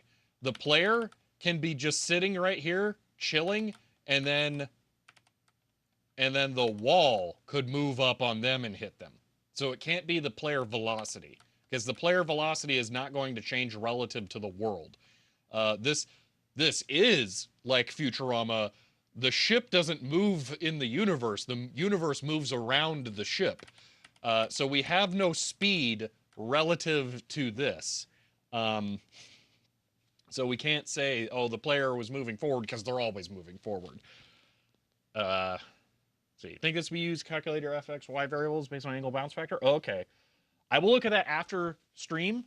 That does look a lot simpler. Well, I will... You know, maybe that... Actually, that just looks simple enough. Wait, were sine and cosine not already in there? I thought they were.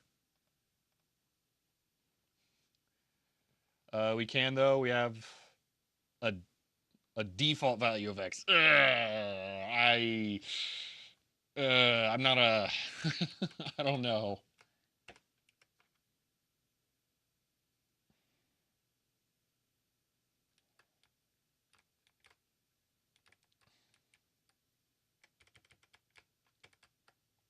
I think I'm going to use the collision and round it to the angle, then bump that way.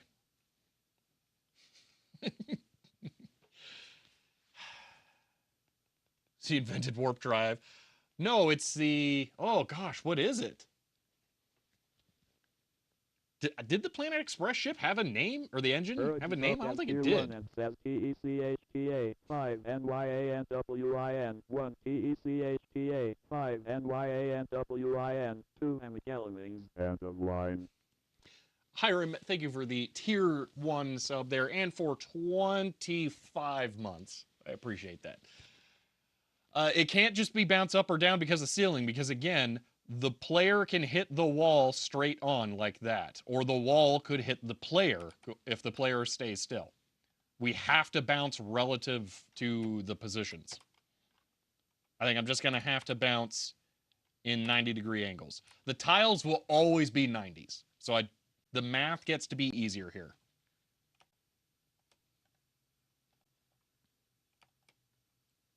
I'm going to try Tim's possibly way simpler code for the bounce logic, just real quick.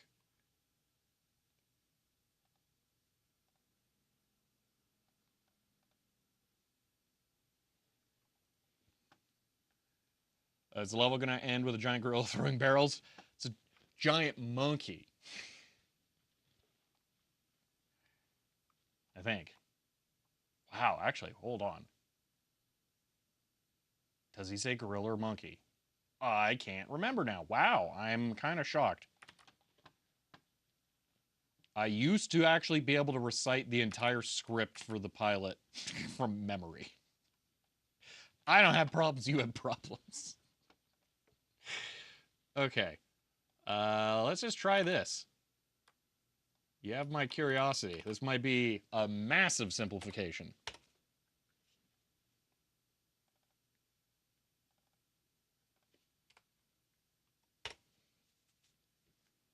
Let's save that. Let's see. Speed. Oh, this is my fault. Angle, speed will be bump force.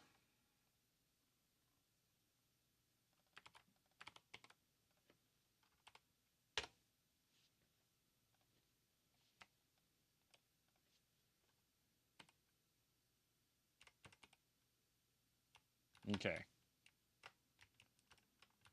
Yep, that's just perfect. Yep. Okay, we're going to go with that. That, I think, is completely solved. Let's see. So, there. Yep, that's so much better. Thank you a lot, Tim. That's very helpful.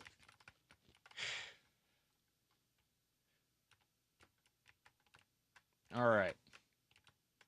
Well, that also means that the logic for bouncing off of tiles now has to be completely different. So that's fine. I'm very okay with that. All right.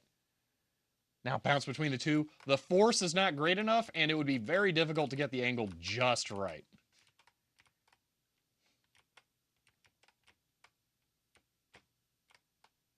That's nice. Okay.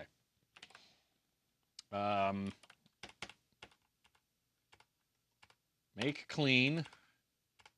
Commit. Am better bounce logic. Git push. Okay. Clear that out. All right. What we're gonna do bouncing off of a wall. Okay.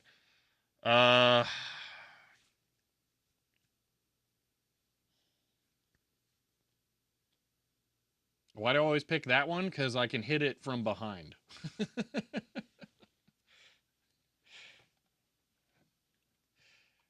Okay. Yeah, wall bouncing is going to be really hard.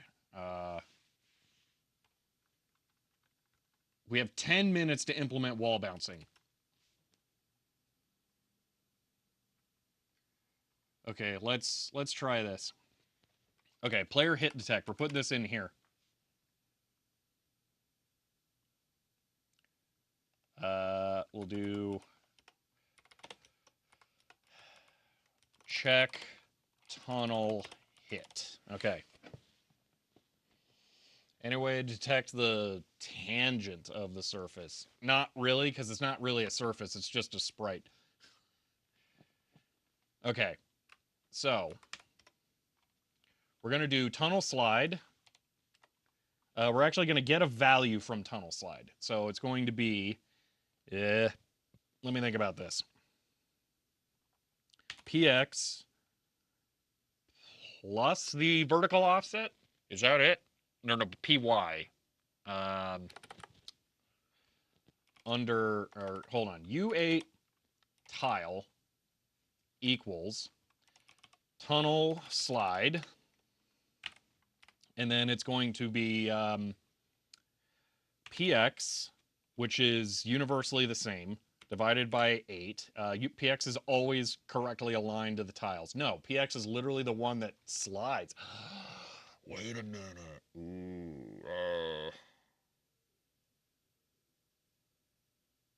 px plus tunnel offset? Ooh, I forgot about the tunnel shaking back and forth. That's going to complicate this.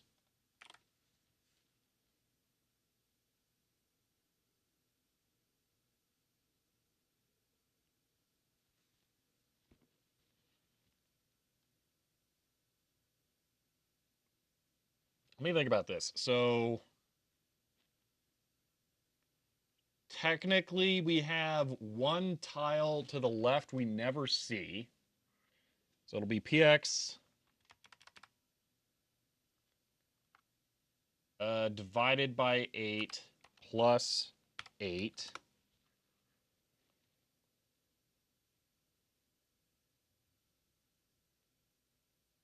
Okay. And then the tunnel offset. So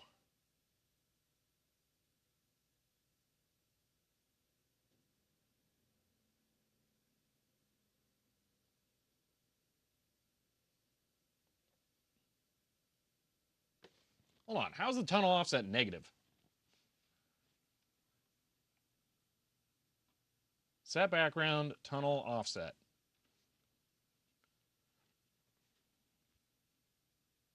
I'm increasing this number. Why is it moving left?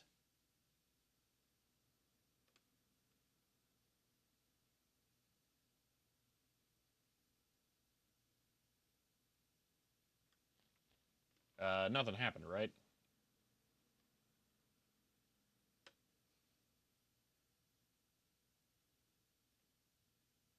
Yeah, so that's increased, and then it moves left. That's super duper weird. Okay.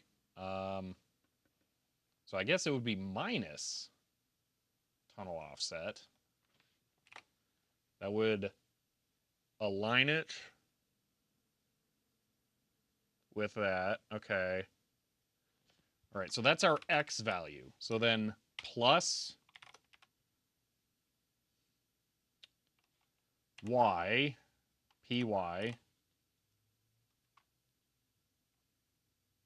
Oh, wait, not plus 8, plus 1. Hold on, and then this needs to be px minus tunnel offset divided by 8. Okay, hold on. Py, it's probably minus.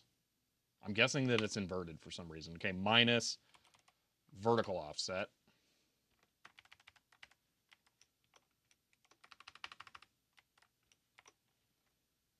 divided by 8. Okay. Vertical offset. Okay, then this gets really dumb because we also have to multiply this number times back x. Okay. Whew, that bounce code is going to allow the do? I have no idea what you mean. All right, we're gonna start with sprite hide just to see if that works. Cause yeesh. Or maybe we'll just add fx or fy minus. Yeah. If tile, yeah, we can do that. Fy equals 10.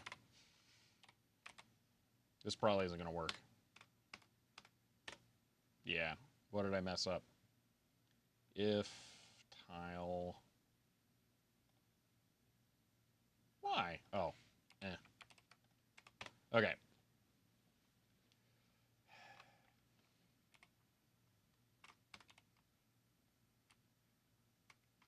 So that, oh my gosh, did that actually work? Really?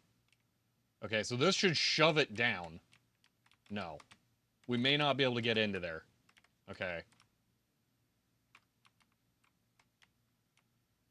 I'm surprised that's working, and it seems like it's actually working fairly well. Okay. This doesn't go down like a whole tile. I'm going to try something here. I'm going to, for player move, I'm going to allow the player to go farther down. So P is greater than P64, then set them to P64. That should allow them to collide with the bottom one, I think. Bounce is going to allow the ship to bounce off at any angle. 30, 32 degrees, 31.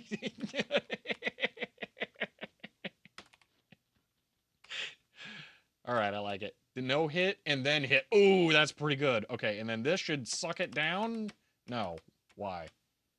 That's not working. Okay, so the vertical offset is not working. That one did. Kind of. I'm not 100% sure.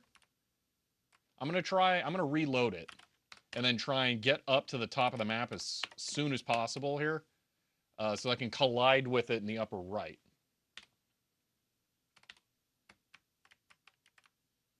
Oh, that worked perfectly. Okay. X positioning, beautiful. Vertical offset, not so much, I think. Let's see if we can fix that. Okay. Where's the collision? Because vertical offset is 0 when it's up there, and that's the 0 row. So something, that's fine. I will try plus vertical offset, and we'll see what that does.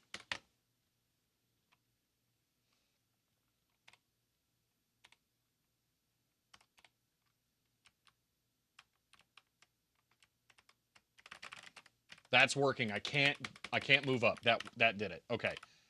Now we're gonna be real lame.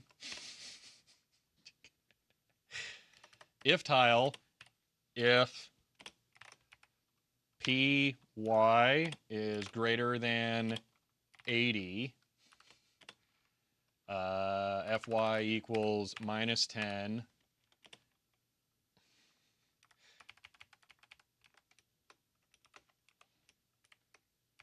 else fy equals 10. I'm not hacky at this. You're hacky at this. Oh, come on. Why doesn't that work? Boo. Fy equals 10 if py is not py. Yeah, py greater than 80 equals negative 10 else. Yeah, why is that not valid?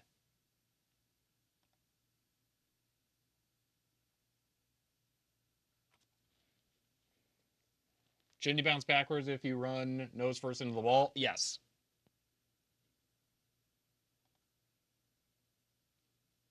It is fy equals 10 semicolon. My code's not Jake, your code's Jake, yeah. Fine, we'll do it full, properly, not horrible, gross, disgusting code. Okay.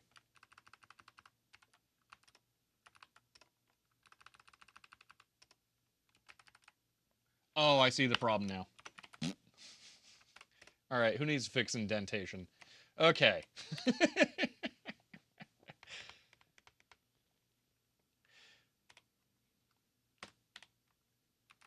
All right. Nothing, nothing, nothing. And then it didn't hit at all. Okay, well, that one worked. That one's not. Weird. If py is greater than that, else FY equals 10, but it's not.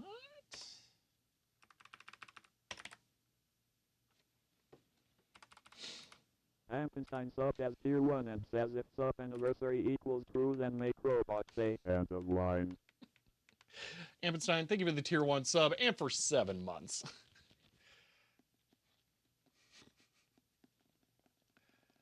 Let's see, dudes are inventing ternary operator.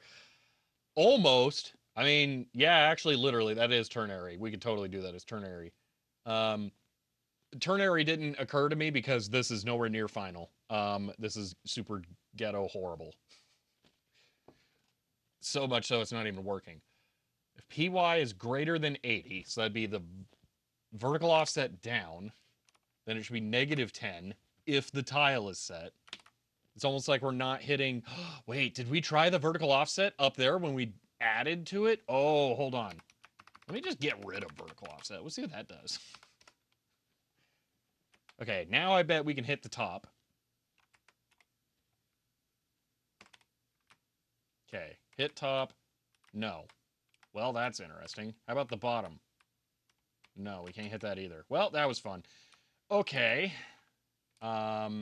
Just for giggles, because when it was minus vertical offset, we could hit the top. I want to test that. Because I don't see any reason this shouldn't be working.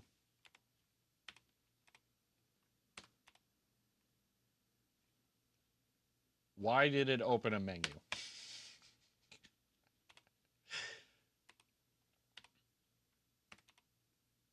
Okay. Nothing, nothing, nothing. Bounce. Okay. So that's working. So it's something to do with vertical offset. Ooh.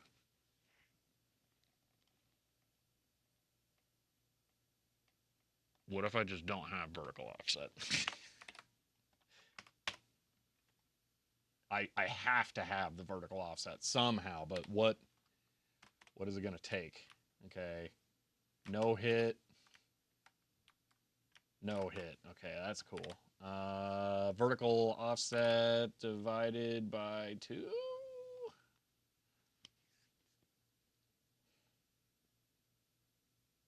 The player is moving down, but their coordinates are exact. So if we think about it, the playfield coordinates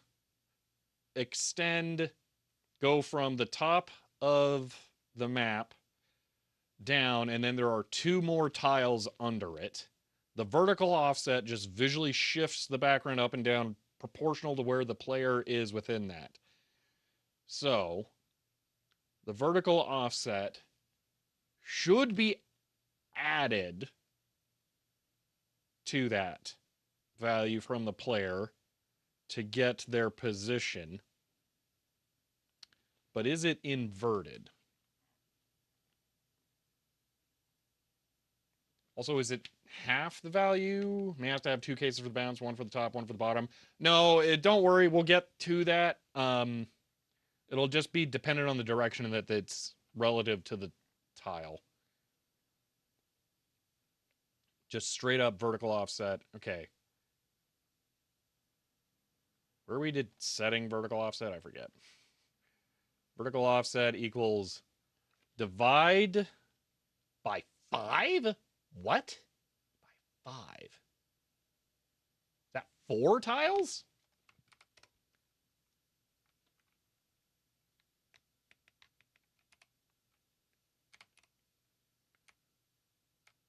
So there's 1. 0 tiles are visible. Clearly 1 more there. There might be 2. Oh, are there? There might be 4 tiles in play. Oh, okay. It doesn't really matter, but...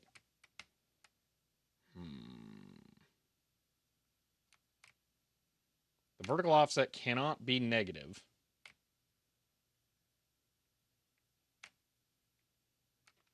I knew this was going to mess us up in physics or hit detection somewhere.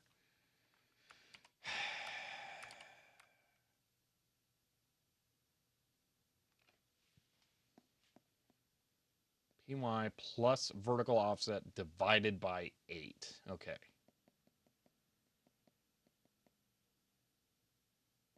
The vertical offset should range from 0 to, I guess it's 164 divided by 5.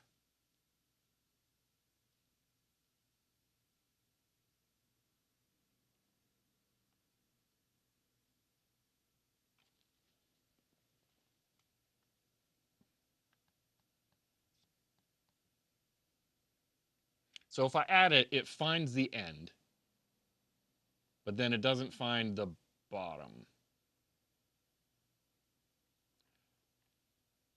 What if it's vertical offset minus 16?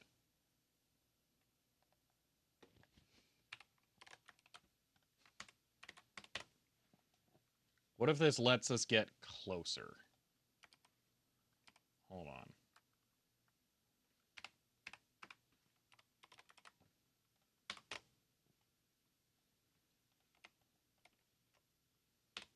This will account for some thickness of the ship. So nothing, nothing, nothing. Hit. And no hit.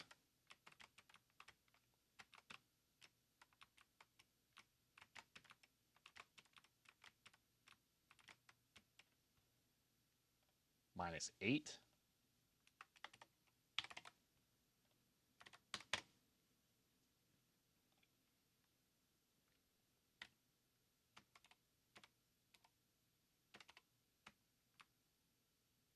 That worked. X looked a little messy. That's not working.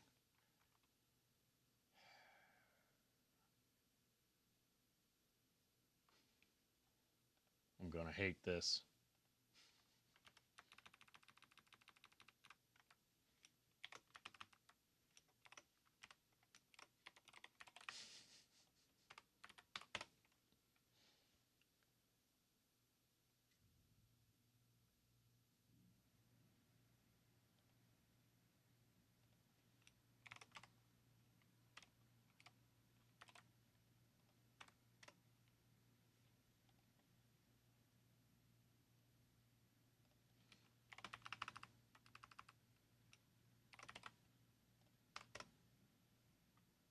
Ugh.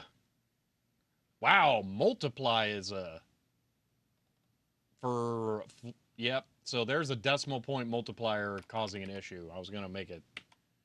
I was just gonna fudge the number.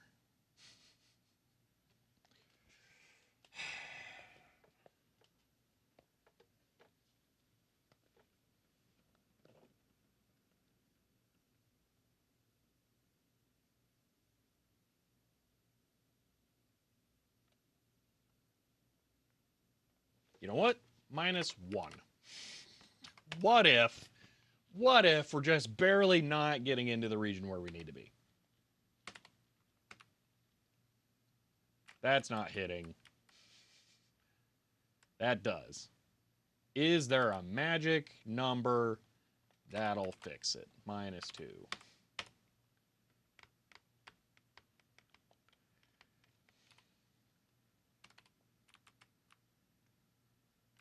Okay, that hits.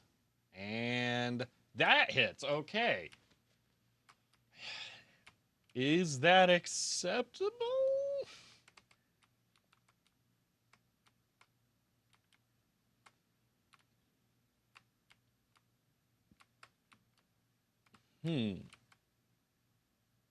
It might be. It has to be for today because we're like out of time. I wouldn't put Linux on my 46 PC. It just doesn't really make sense. I would never use that. It would there's probably a way of doing it. It's just not something that I would ever use, so I wouldn't need to. Magic values, yay. Yeah. I don't know. Now you have it working, don't touch it anymore. I mean, we're not done. And the tunnels are going to be way more dynamic than that. We're going to have collision problems, but we can call it there. Git commit rough tunnel collision added. Git push. Okay. All right, we're going to reboot and print. So, we have to now print 2 codes. All right, restart. And go. Okay. So,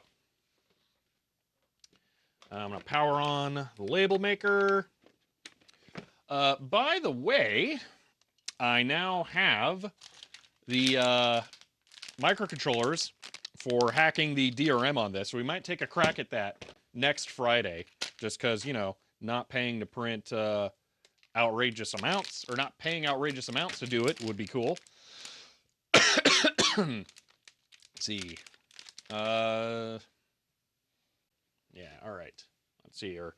I am typing on my computer. Okay, there we go. No Nextcloud, I'm not updating. Okay. I said I'm not updating Nextcloud. No. STM32, that's what these are. They're the microcontrollers for the DRM nonsense. Dude, Nextcloud, I don't care. Okay. So, we have Windows. Did Windows do the thing again? It did the thing again. They're not duplicated.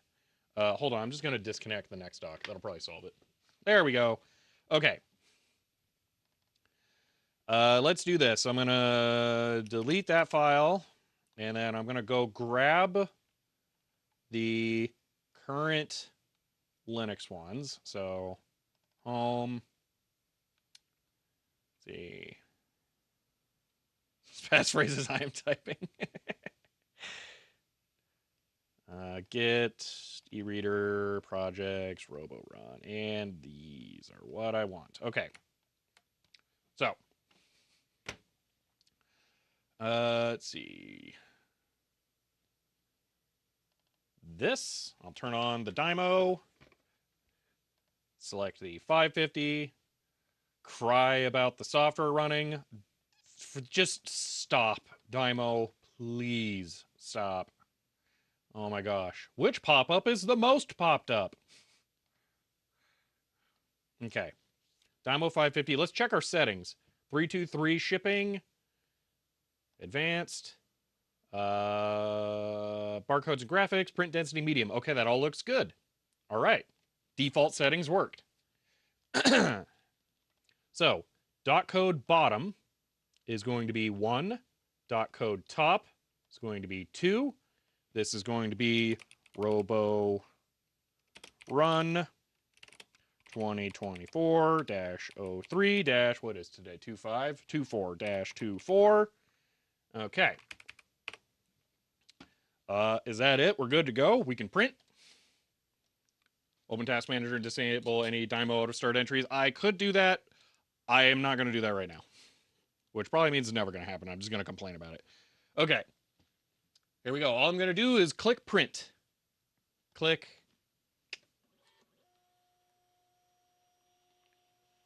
Oh man, this is just, it's so nice to be able to do this. Okay, I need to cut the label so I can fit the far side. I could someday actually figure out the width that it needs to be so I don't have to cut it, but right now I don't care. Okay. Let's give this a test.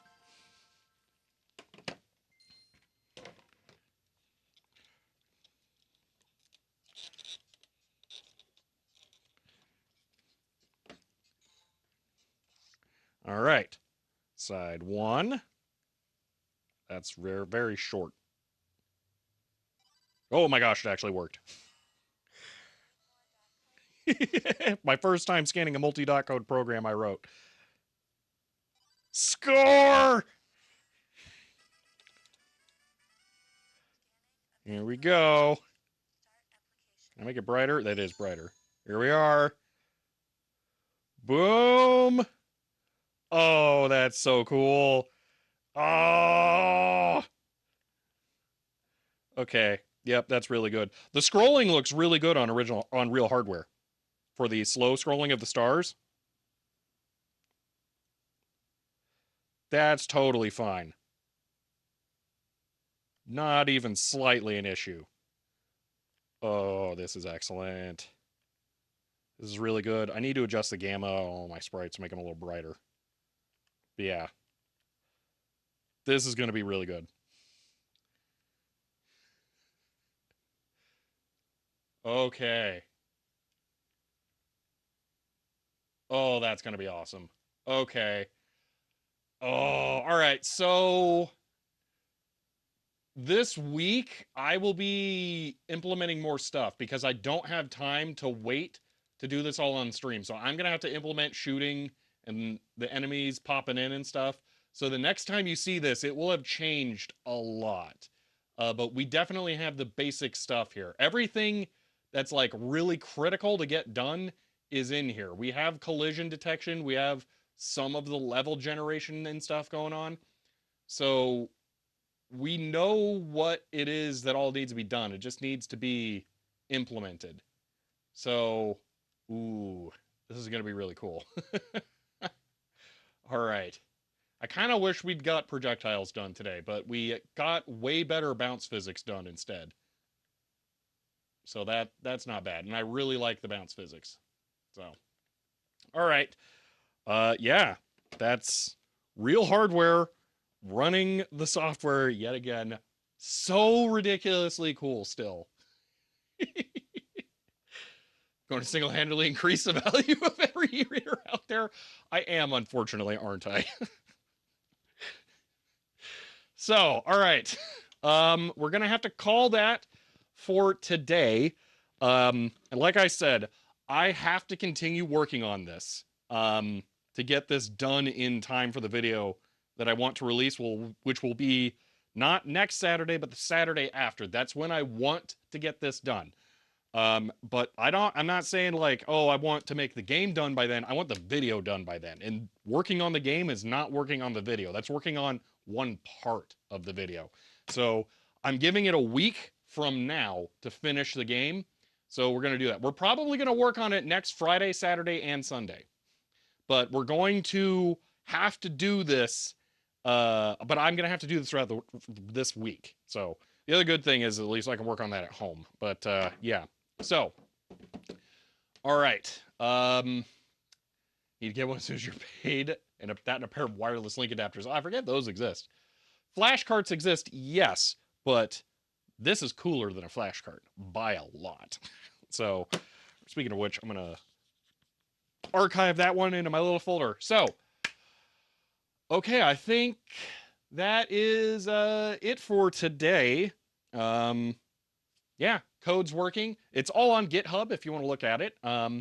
So yeah, you guys can see this stuff. It's going to always be open source. You know, I prefer that kind of thing. And yeah, so it's like the punch card reader version of flashcart. Yeah. So okay, we're gonna have to call it there. So I am gonna go ahead and run the outro again. Let's see, with the GBA, you can also send game binaries over the link cable from another GBA.